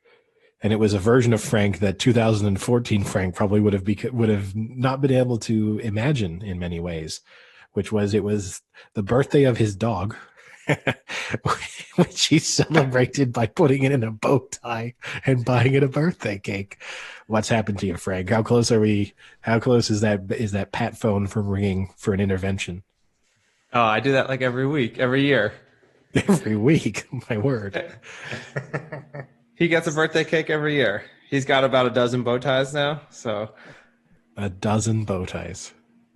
probably not a dozen. That's just me being One for each occasion. exaggerated. Probably got about 8. 7. Are they 8. real? Are they real bow ties? I don't know what that means. Do you Like, have to do I tie them? Yeah. No. Okay. What, like kind of a wedding bow tie? Yeah. Well, no, like a legitimate bow tie that you tie. It's not a. I've had to do that once, and that was for Abe's wedding. How'd that go? I It can't wasn't do it. bad. There was like a very good how-to tutorial that we all watched, and then we're able to mostly do it on our own. I couldn't do it now again if you asked me. I just get someone else to do it for me. Yeah. I mean, that's got to be, We know I that feel about like you, that's Sam. that's got to be a lost art. I can't imagine there are many men walking around right now who could just pick up. Really? Even in the tie. hipster era that we live in, I think you'd be surprised the number of people who could tie a bow tie. What I know about a most Windsor hipsters. knot for ties? Is it a Windsor that's the double Windsor. the double Windsor, or even a double? I think the double Windsor. I think Windsor double Windsor. I think they're fundamentally the same thing. I believe. Just double. I'm sure we got a listener who's probably upset, but I think sometimes people refer to a double Windsor. I think you can use it interchangeably. No, there's two. Well, I know how to do 2 different knots on a normal tie. Well, no, there's a million ways. No, to I tie know, it. but I'm saying I know the 2 most basic ones. Did And you I thought, ever I thought used one to- is called a double Windsor and one's just called like a single Windsor. Frank, Maybe I'm wrong now. Frank, in the US, did you ever used to do something called peanutting? So what you do, I don't know, Eddie, if you knew about this, but at school, obviously, when you wore a tie, you would go up to them and you would push it up like really hard, so the knot would just become so small that they weren't able to untie it, and it was called peanutting, and it was it used to be I would say that's not a big thing in the States because not as many people wear ties to school because there's not as much boarding school, like proportion of people going to a private or a boarding school, I guess. Well, Is you that know, what they're called, right? Or is it any school?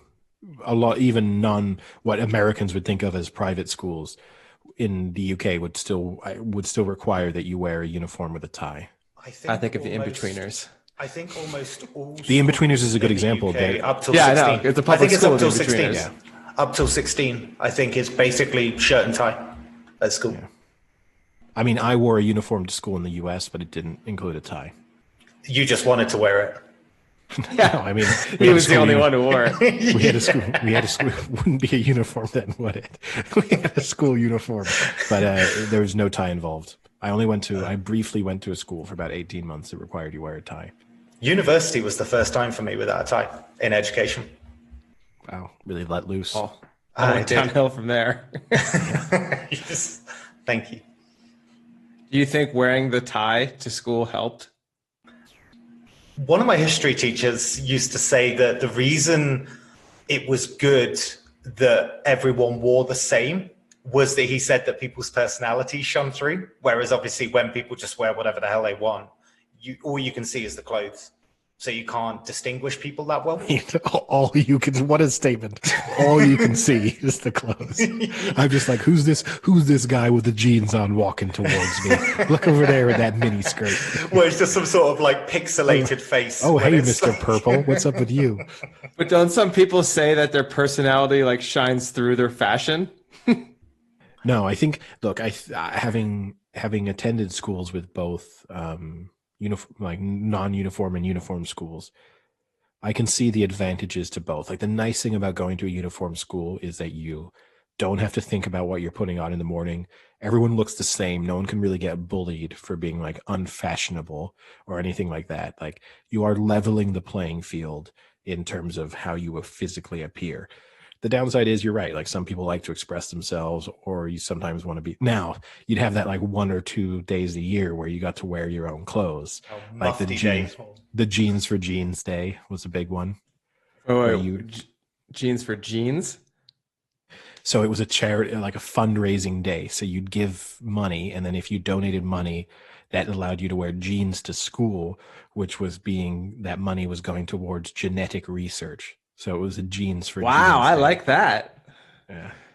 What, did you just think it was jeans for jeans, as in like you bought in some jeans and got some Yeah, jeans? no, I thought it was you would pitch in to buy people who like can't afford good clothing. You like buy them, which would have also been good. Yeah. Oh, I thought you meant kind of like, because that would have defined bullying at school, right? We're going to chip in for this poor kid at school who can't afford jeans. It's not at the same school. Maybe they buy it for a different kid at different schools. You don't know. Yeah, but what are you wheeling them out and telling them to say thank you for the jeans? You buy jeans for children with genetic disabilities.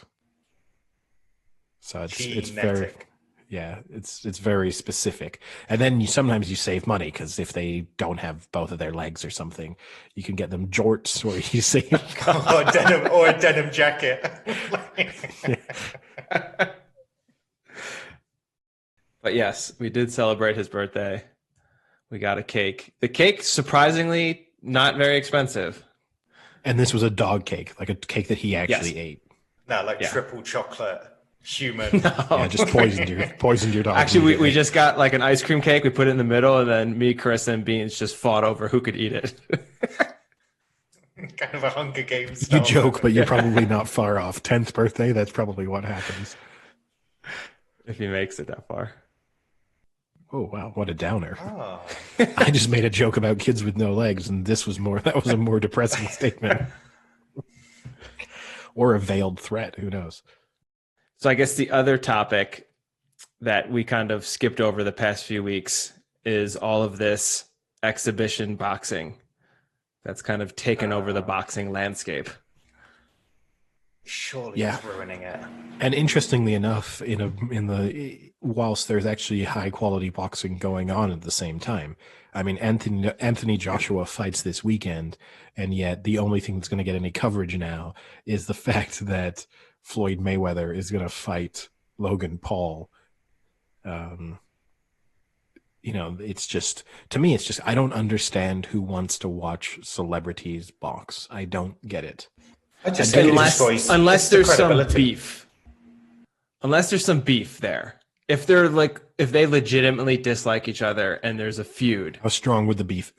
Give me an example of two celebrities you want to see fight each other. Johnny Depp and Amber Heard.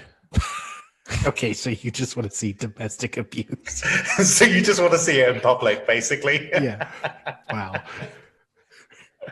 No, I don't know. It's a good question because I don't really know.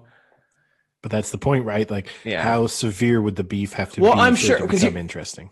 Here's the other issue is I'm sure there's a lot more on these social media platforms because people can be very critical of other people behind the internet and behind their phones. So I'm sure there is a lot of beef out there. Well, I don't follow it. For instance, I didn't even know who they were. You didn't know who the Paul brothers were? No, had no idea. That's pretty impressive. Yeah, that's pretty impressive. Basically, they were just weren't they previously like signed to Disney or something, and then got let go, and they used that fame to carry it on into YouTube. Basically, they're idiots. I mean, you'll have definitely heard of them. Logan Paul got in trouble for filming the suicide forest in Japan a couple years ago. Yeah, I think I remember that. That was a big news story. Hey, and they're both from Ohio. Oh, so they're idiots. You didn't even do your stupid shit. Wait. Set you up for Let's cut it out and retry it. Okay, they're both from Ohio. Oh, Ohio. I'm not going to edit any of that, but I just don't get it. I mean, it was a really bad Jake Paul just knocking the shit out of Nate Robinson in their last fight. Not a great look for a former professional athlete. I don't get why he agreed to the fight. It just seems like a physical mismatch in the first place. Like, I think in their minds, because the thing about the Paul brothers is they're actually clearly quite athletically talented. Like, they're not, I think some of these athletes who are, not in the case of Mayweather, he's going to dismantle Logan Paul because he's one of the greatest boxers of all time. But in these other, like Nate Robinson, I think has probably convinced himself, I used to play in the NBA. This guy's a YouTuber. Of course I'm going to be able to beat the shit out of him. And then it's like, well, no, but he's actually been focusing on boxing now for like 2 years. He's in pretty good shape. He's bigger than you, heavier than you, stronger than you. You're in trouble. Like, you're going to have to be the significantly more gifted boxer to be able to beat him. Like, your athletic ability is not going to matter here. The fact that you could jump over him is not going to help you in a boxing like fight. This all started though because like Logan Paul and KSI. So KSI is like a British YouTuber, and they started giving each other shit about who would win in a fight and stuff like that, and they made it happen. Now, I'm less bothered about that. I'm less bothered about a YouTuber fighting a YouTuber in a boxing format, because that isn't ruining the credibility of boxing. That's just two people wanting to fight in a boxing format. Whereas still dumb, but the Mayweather scenario, like, I personally think this just ruins the credibility of boxing. I don't know if it ruins, it's an exhibition fight, right? So it would ruin the credibility if actual like titles were being put on the line for this. Like if for example, if Anthony Joshua after this next fight was like, I'm not going to fight Dylan White or something like that. Instead, I'm going to fight Logan Paul. And if Logan Paul beats me, he becomes like WBO world champion. That's going to be an issue. But the sad thing is, we've discussed before, right, about Mayweather potential, like may or may not be a billionaire. He's not doing this if he's a billionaire. He needs some money, right? Yeah, for sure.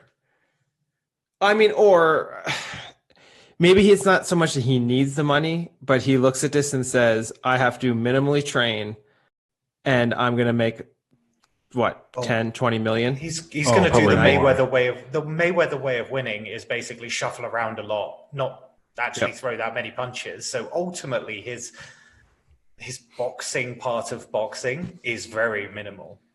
Yes and no. I mean, that's his gift, right? To maneuver around the ring, stay just out of reach. Like, that's a real skill.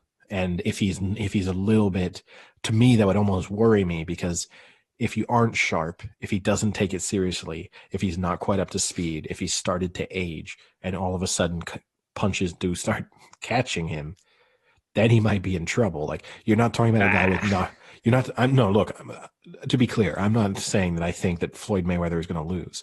All I'm just saying is, like, if Mike Tyson fought Logan Paul, I know that there would be no chance Mike Tyson loses, because he's just going to go in like an animal and just absolutely beat the shit out of him. Yeah.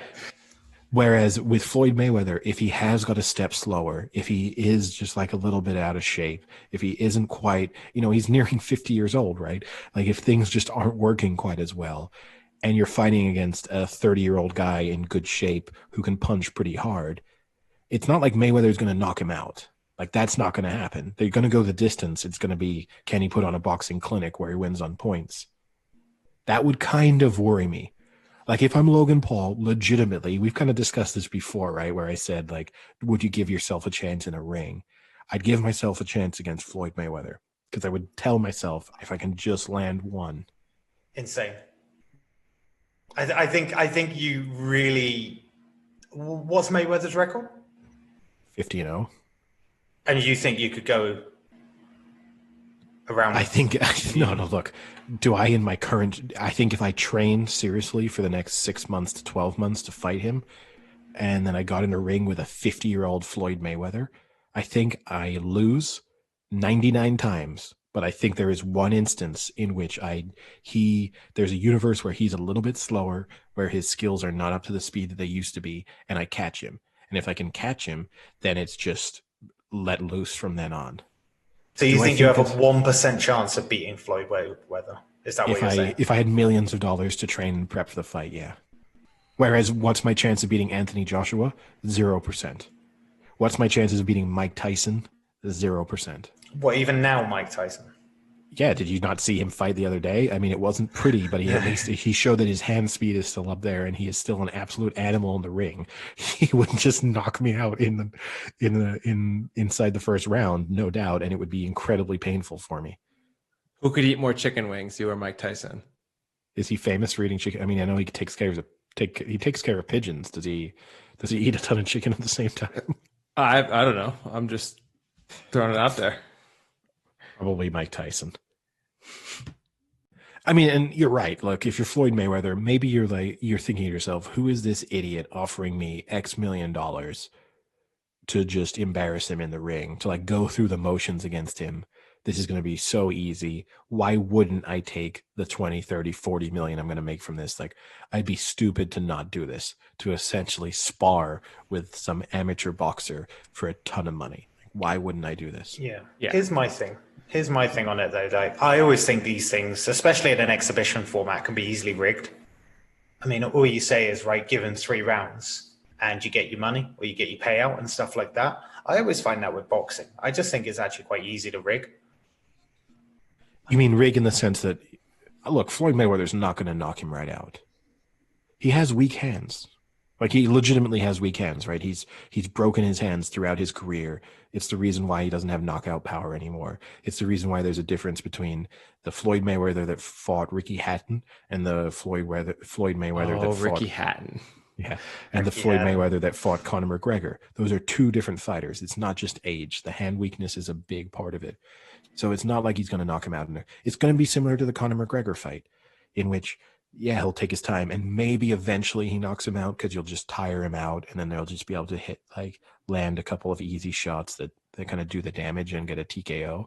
But it's not like they're going to step up to each other and Floyd Mayweather is just going to go toe-to-toe, letting loose on Logan Paul. I just don't get it, though. Like, yeah, Conor McGregor, at least you can give a similarity in the sport, right? In terms of the environment and the fighting. But a YouTuber, I'd be pissed off if I was in the boxing world that is all you need basically is money to fight Floyd Mayweather.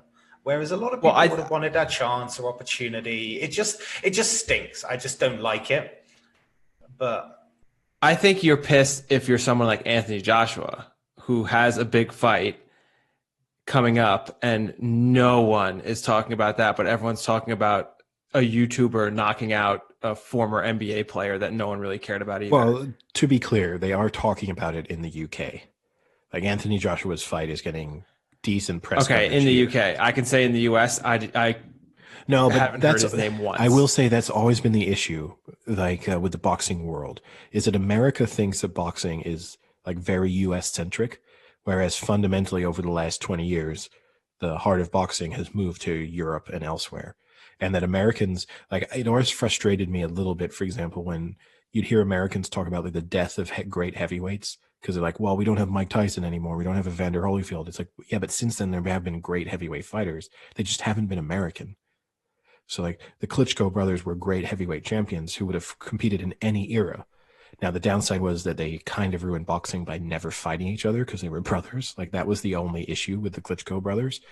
But there is this concept that is present in a lot of sports when Americans think about it, which is not an American, can't be that good, no one must be interested. Where it's like, Anthony Joshua is selling 90,000 seats in Wembley to watch his fights, 100,000, 110,000. He's going to the Middle East and selling 100,000, selling for his Ruiz rematch, 100,000 seats in Riyadh.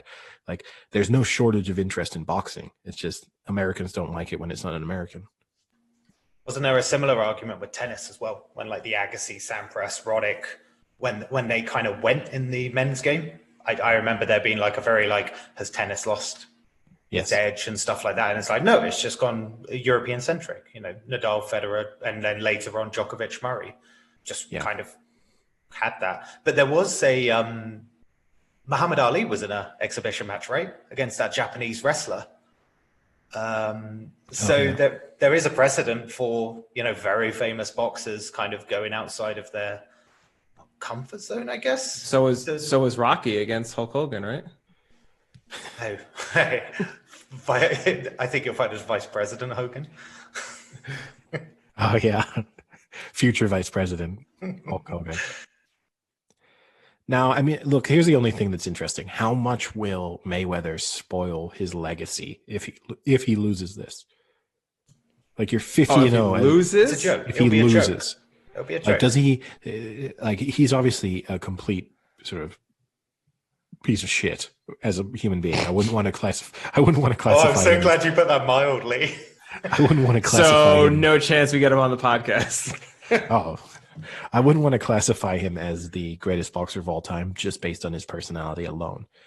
That being said, right, he obviously has to go into the discussion of one of the greatest fighters of all time. If you lose to a YouTuber, does that just go out the window? Yes, I think so. I mean, that's what he's really putting at stake, right? Is to just turn yourself into a laughing stock.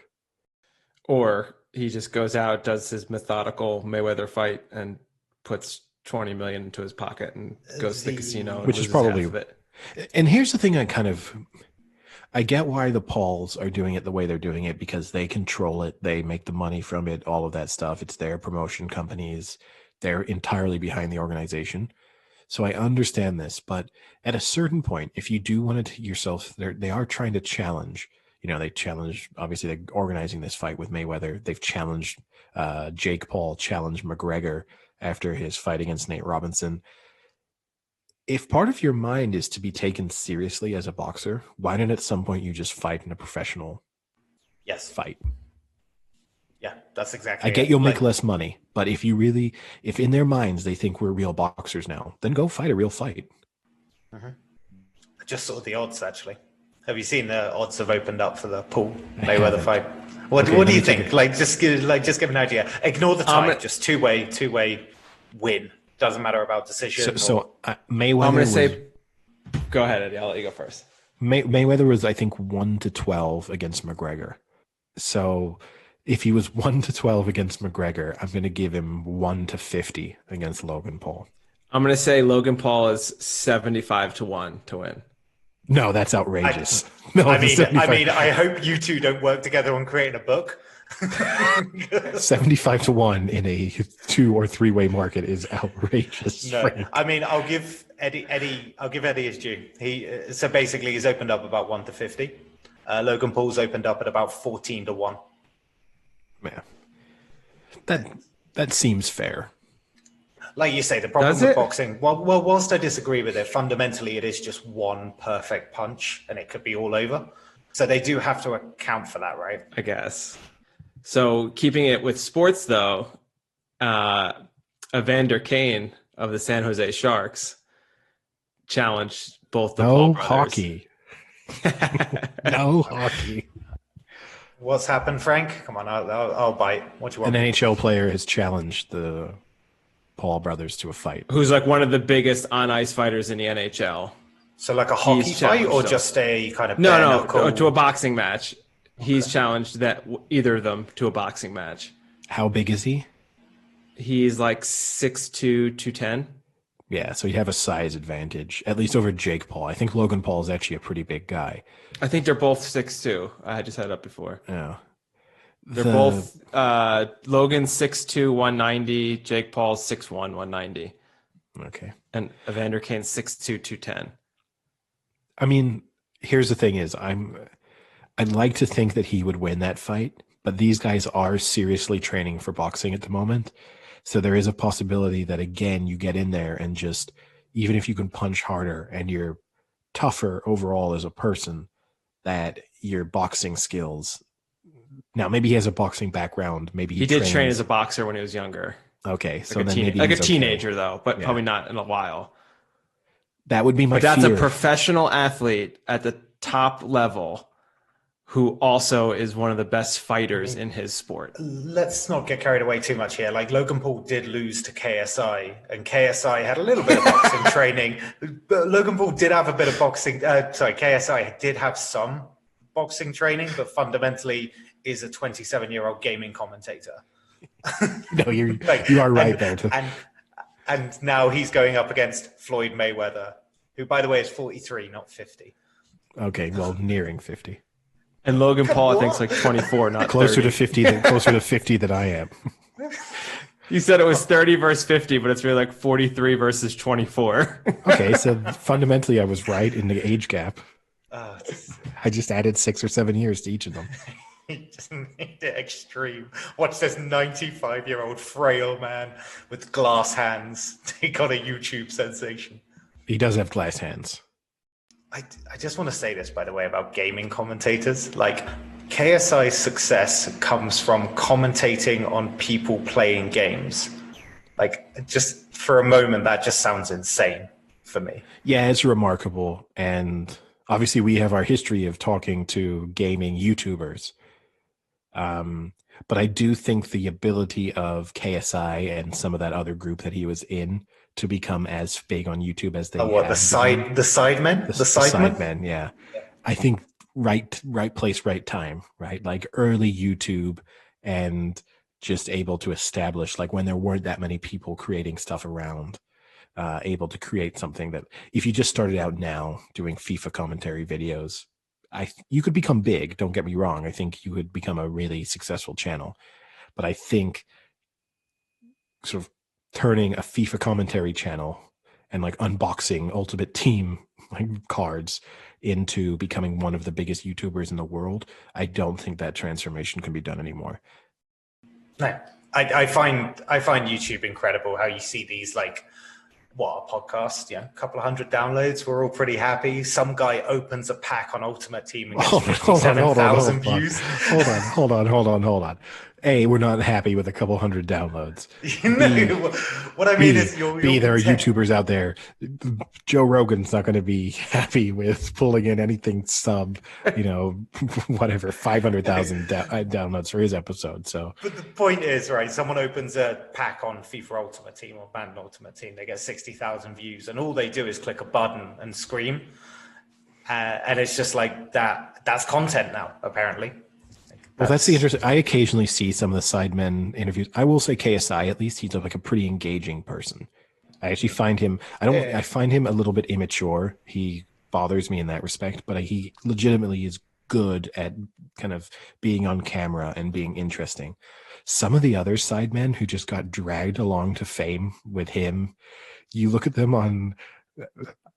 There's one of them in particular who I sometimes, because YouTube will just like recommend you random stuff, and I'll just take a look at their videos, and I just think to myself, like, how has this guy made millions and millions of pounds from doing something that he is clearly awful at?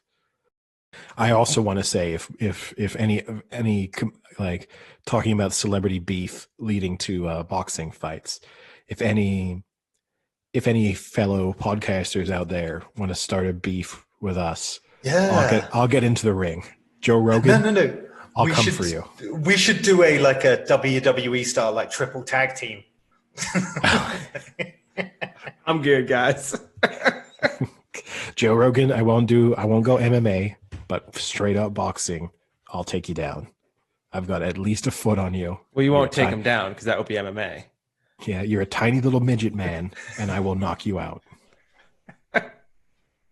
Any other interesting stories from the world of sport or elsewhere that caught your eye this week? Millwall's reaction to people taking the knee. Oh, interesting, right? Because I talked about my little venture into the Millwall message board and the vile responses that I found to Blackburn beating them. Frank, did you see this? So first game back. So I guess in a wider thing in the UK, they've allowed fans back into football games. Why not? They got the vaccine coming tomorrow. Throw them in there. All kind of sports, actually. So football's back, but obviously it's only in certain places where restrictions aren't that bad. But fundamentally, and a maximum of 4,000 people at an event. Millwall have, as such, been allowed some fans back in at the Den, which is where they play, and it's quite fitting. And I think they had 2,000 fans, and what was it? QPR? Did they play? Who was it? They played QPR, and obviously a lot of people were in support and showing solidarity with the Black Lives Matter, whether it be the kind of open fist up in the air or on the knee. And the 2,000 Millwall fans sought to, quite loudly, I will say, for 2,000 fans, boo. They booed it, basically. And I mean, no one in their right mind in the UK would. There isn't even that kind of debate, if that makes sense. It's come as such a surprise that fans would boo. Yeah. It came out of nowhere. I wouldn't say that, but I wouldn't say that there's any sort of like rejection. I wouldn't say that there was any sort of like rejection. I don't think football fans being racist is earth-shattering news. No, but I'm not saying that they're not racist. I'm just saying that there's never really been that kind of like contention about it. Everyone is fully supporting of people who want to do it, in my opinion. Okay, I'll take us off on a slightly controversial tangent here. Players taking a knee if they want to, or showing whatever show of support for a cause that they feel is appropriate, all in favor of it. Don't mind, do it, do whatever. I have to say that the pre-match, so for context, like at kickoff, they all take a knee at the moment of kickoff, and then they all get back up. The only question I slightly have in mind is, when is it going to stop? And I don't mean when isn't going to stop as in it needs to stop, but is this just the state of football? And in England from now on, the start of football matches begin with every player dropping to a knee for 2 seconds. I would say maybe it goes the whole season. And then once there's a long enough break for people to kind of not remember they were doing it almost, then the following season, they'll just kind of come back and not do it. I love the white person response that you just gave to that. Like, I think that's kind of true. I think it's one of those things where it's like they've done it for a short period of time. If you then give a long break of 2 to 3 months of not playing, that they'll come back, and not that they won't realize they were doing it, but it'll kind of just be like they'll get back into just doing whatever they've been doing their whole career, which is not kneeling, because that's only been this season. How long's it been in the NFL since Kaepernick first did it? 5-6 years. I mean, it's still going. But not everyone's doing it. It's very. Here's the difference, Sam. The key point I'm making is, and I'm not bothered by it, and I think it's in support of a good cause and raising awareness. I do find it mildly bizarre in some respects, because it is heavily focused on the root cause of it, right? Was heavily focused on treatment of the police brutality and racism in the US. And you are talking about a sport being played in the UK with very few American participants. So in that respect, it's a little bit odd to be continuing for long. Not that there isn't racism and police discrimination in the UK. So it's not a cause that is, not worthy for British people either. I don't have any issue with if the players in the build up to the match want to make some kind of gesture. To me, it's more that literally they blow the whistle to start the match and they all drop to a knee briefly and then get back up. Like, it is an official process of the game. It's like a national anthem being played at this point.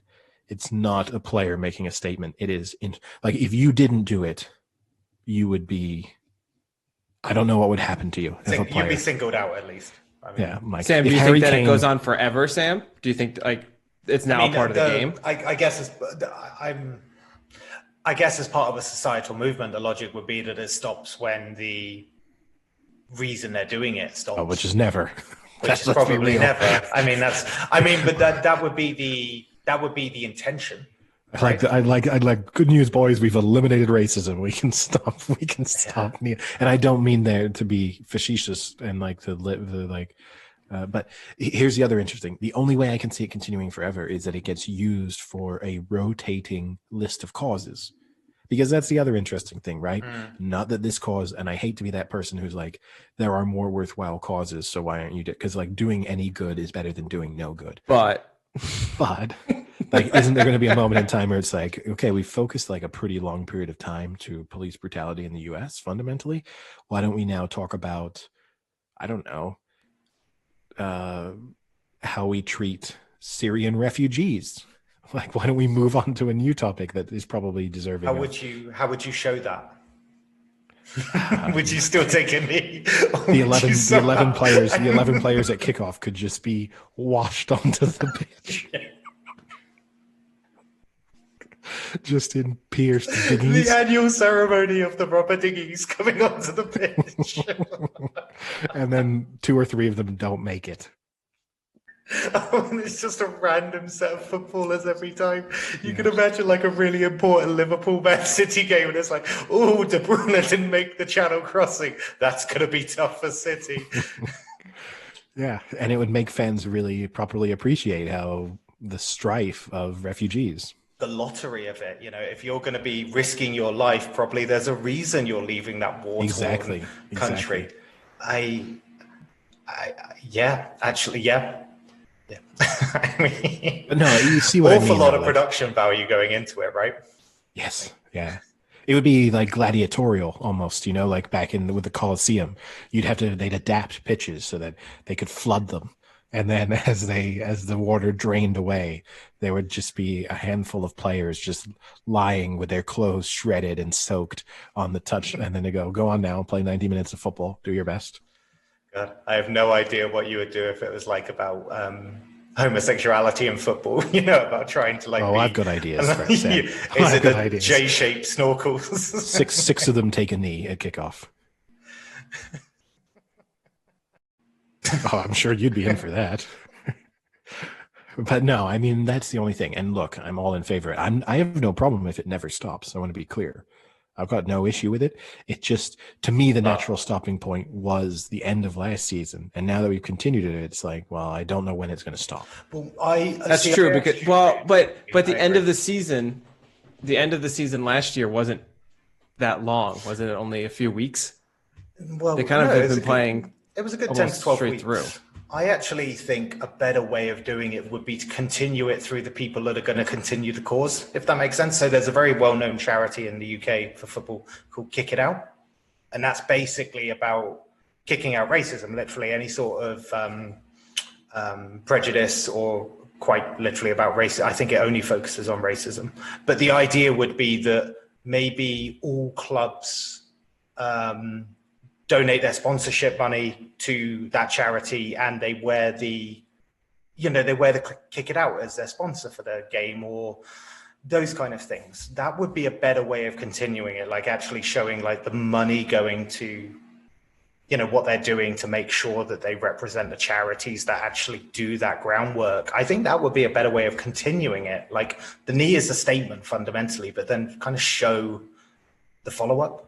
Yeah, which, look, Raheem Sterling, for example, has talked pretty extensively about the fact that the footballers need to show that it is more than a gesture. And I think there have been quite a number of footballers who have done that. And obviously you have people but for example, you have Marcus Rashford obviously putting in a tremendous amount of work into school lunches.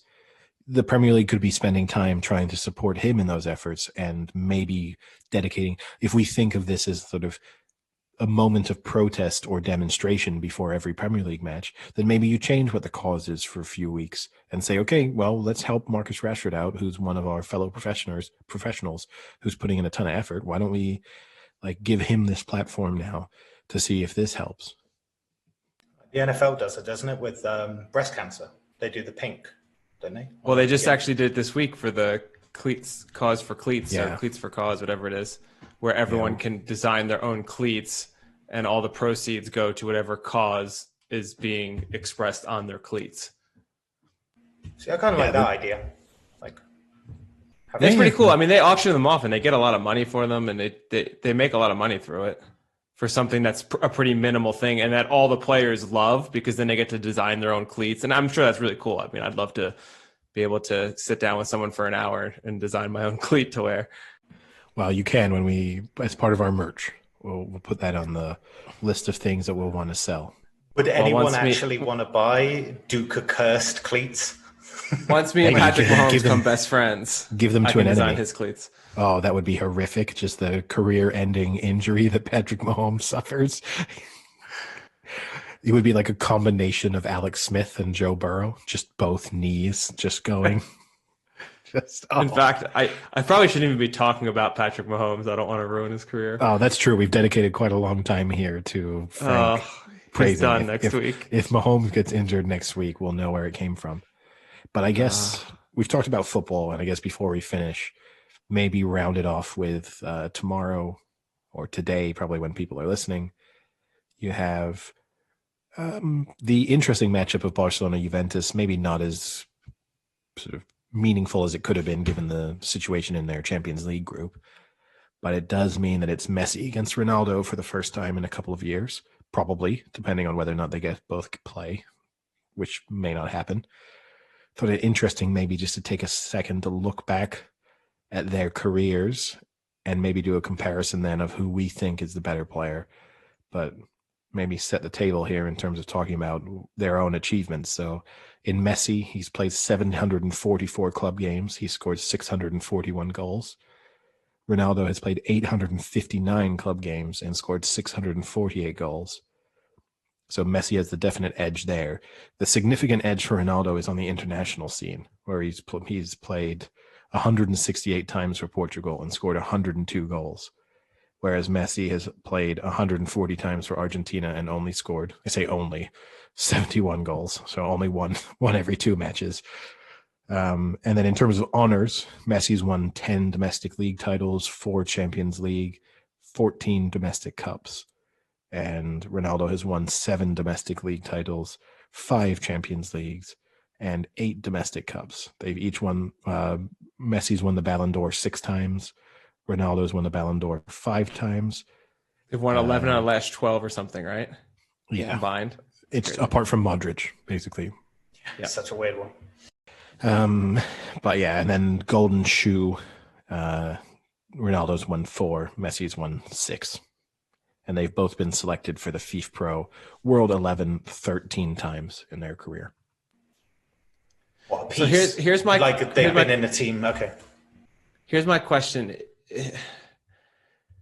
Is there a stat kind of like in football and kind of hockey has one too, where like important goals, if you see what I'm saying, where it's not, you're not scoring a goal when your team's up 4-0, and then you're putting in 1 or 2 more to make it 6-0, but a goal that either ties the match or puts you in front in the match. Do they have such a statistic for soccer, really? Not recorded, I wouldn't say.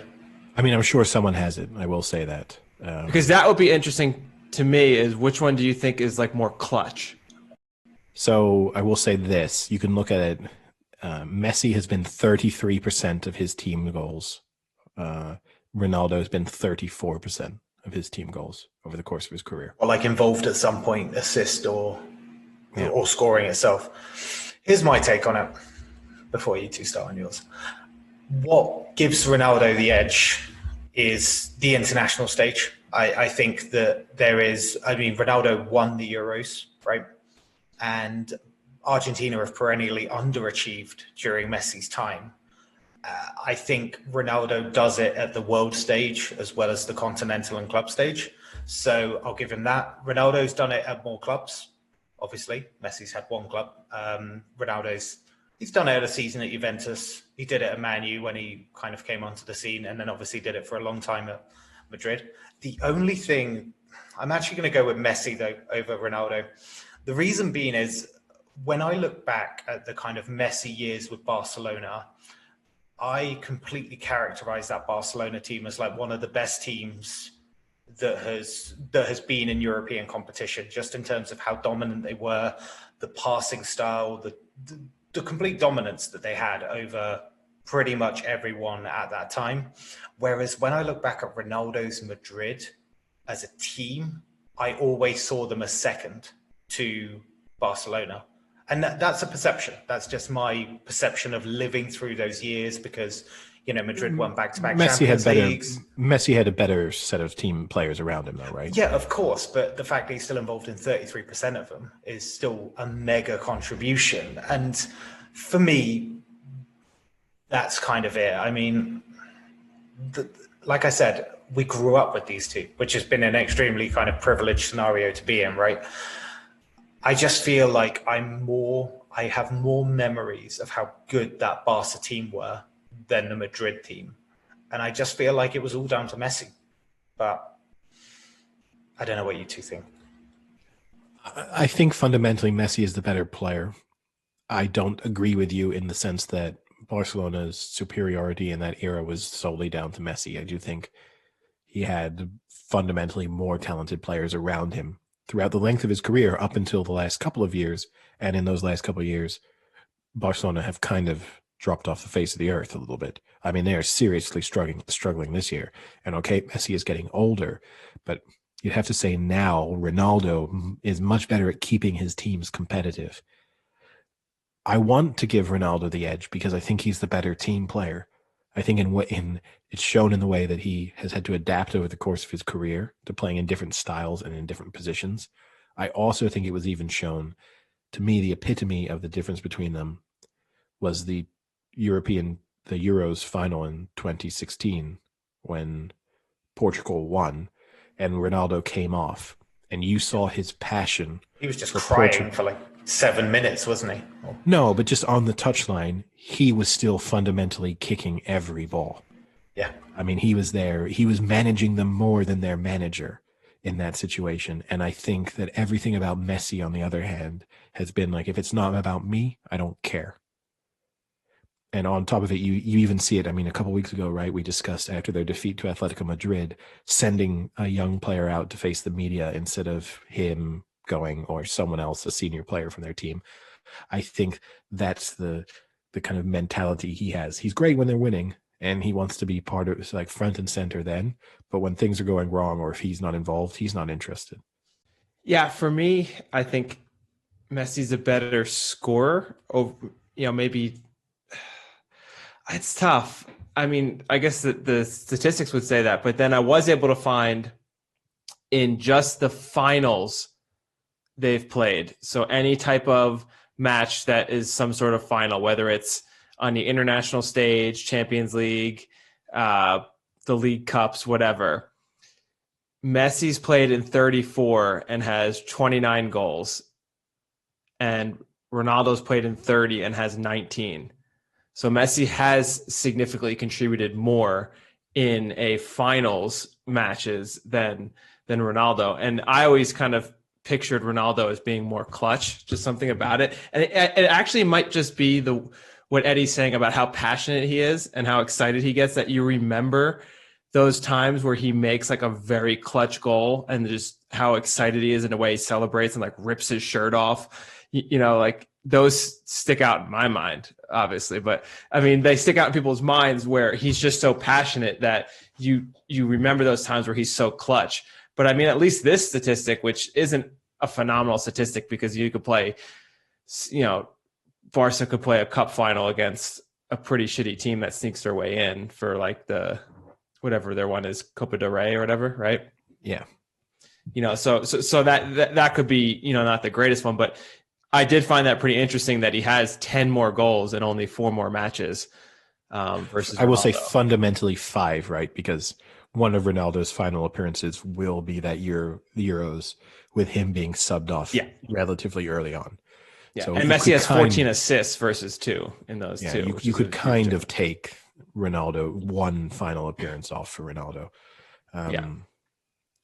I also think we spoke about in our last podcast about Muller referencing however he phrased it, can you do it in a windy night in Stoke? I don't think Messi could. I fundamentally do not believe that Lionel Messi, I'm not going to say he wouldn't have come to the Premier League and been bad, but he would have not had the dominance in the Premier League that he has had in La Liga. Whereas Ronaldo has shown that he can play anywhere. Yeah, I do like Sam's point about that. He's been in multiple different leagues and succeeded, whereas Messi's just stuck himself in Barcelona his whole career. I actually forgot the early days at Lisbon as well. Like he's kind of torn it apart wherever he's been, Ronaldo. Yeah. From youth to kind of advanced age. Adaptability. Yeah. Whereas, and also, we got to give him credit, right? One of the best physical transformations you're ever going to see from a footballer, because early Ronaldo was not something good to look at. Yeah, it's crazy. Early what? 15? No. Manchester United Ronaldo. Go ahead right now, Frank, and you can do your live reaction. Just look at Ronaldo in the first couple of years of his Manchester United career. It's not a pretty sight. Showing your age with how close you get into the screen. Yeah, he's definitely much smaller. It's not just that. He desperately needed the dental work that he got. Oh, yeah. Okay. Big set of chompers on him. Yeah. But, man, Oh, you're not even seeing. No, you're not quite even a looking chiseled man. You're not even looking. You're just showing us topless. You looked. I can't Hold wait on. For our listeners, he didn't look. He didn't Google like Manchester United, like Cristiano Ronaldo earlier. He did Manchester United Ronaldo body. I thought that's what we were talking about. I don't even have that. Ronaldo Gay porn. dick pic. You're not even incognito. There we go. You're not even incognito. It's hilarious.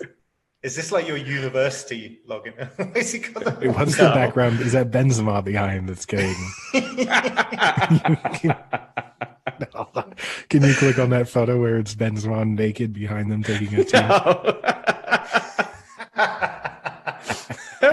Although I do like this one. Yeah, I do like that one.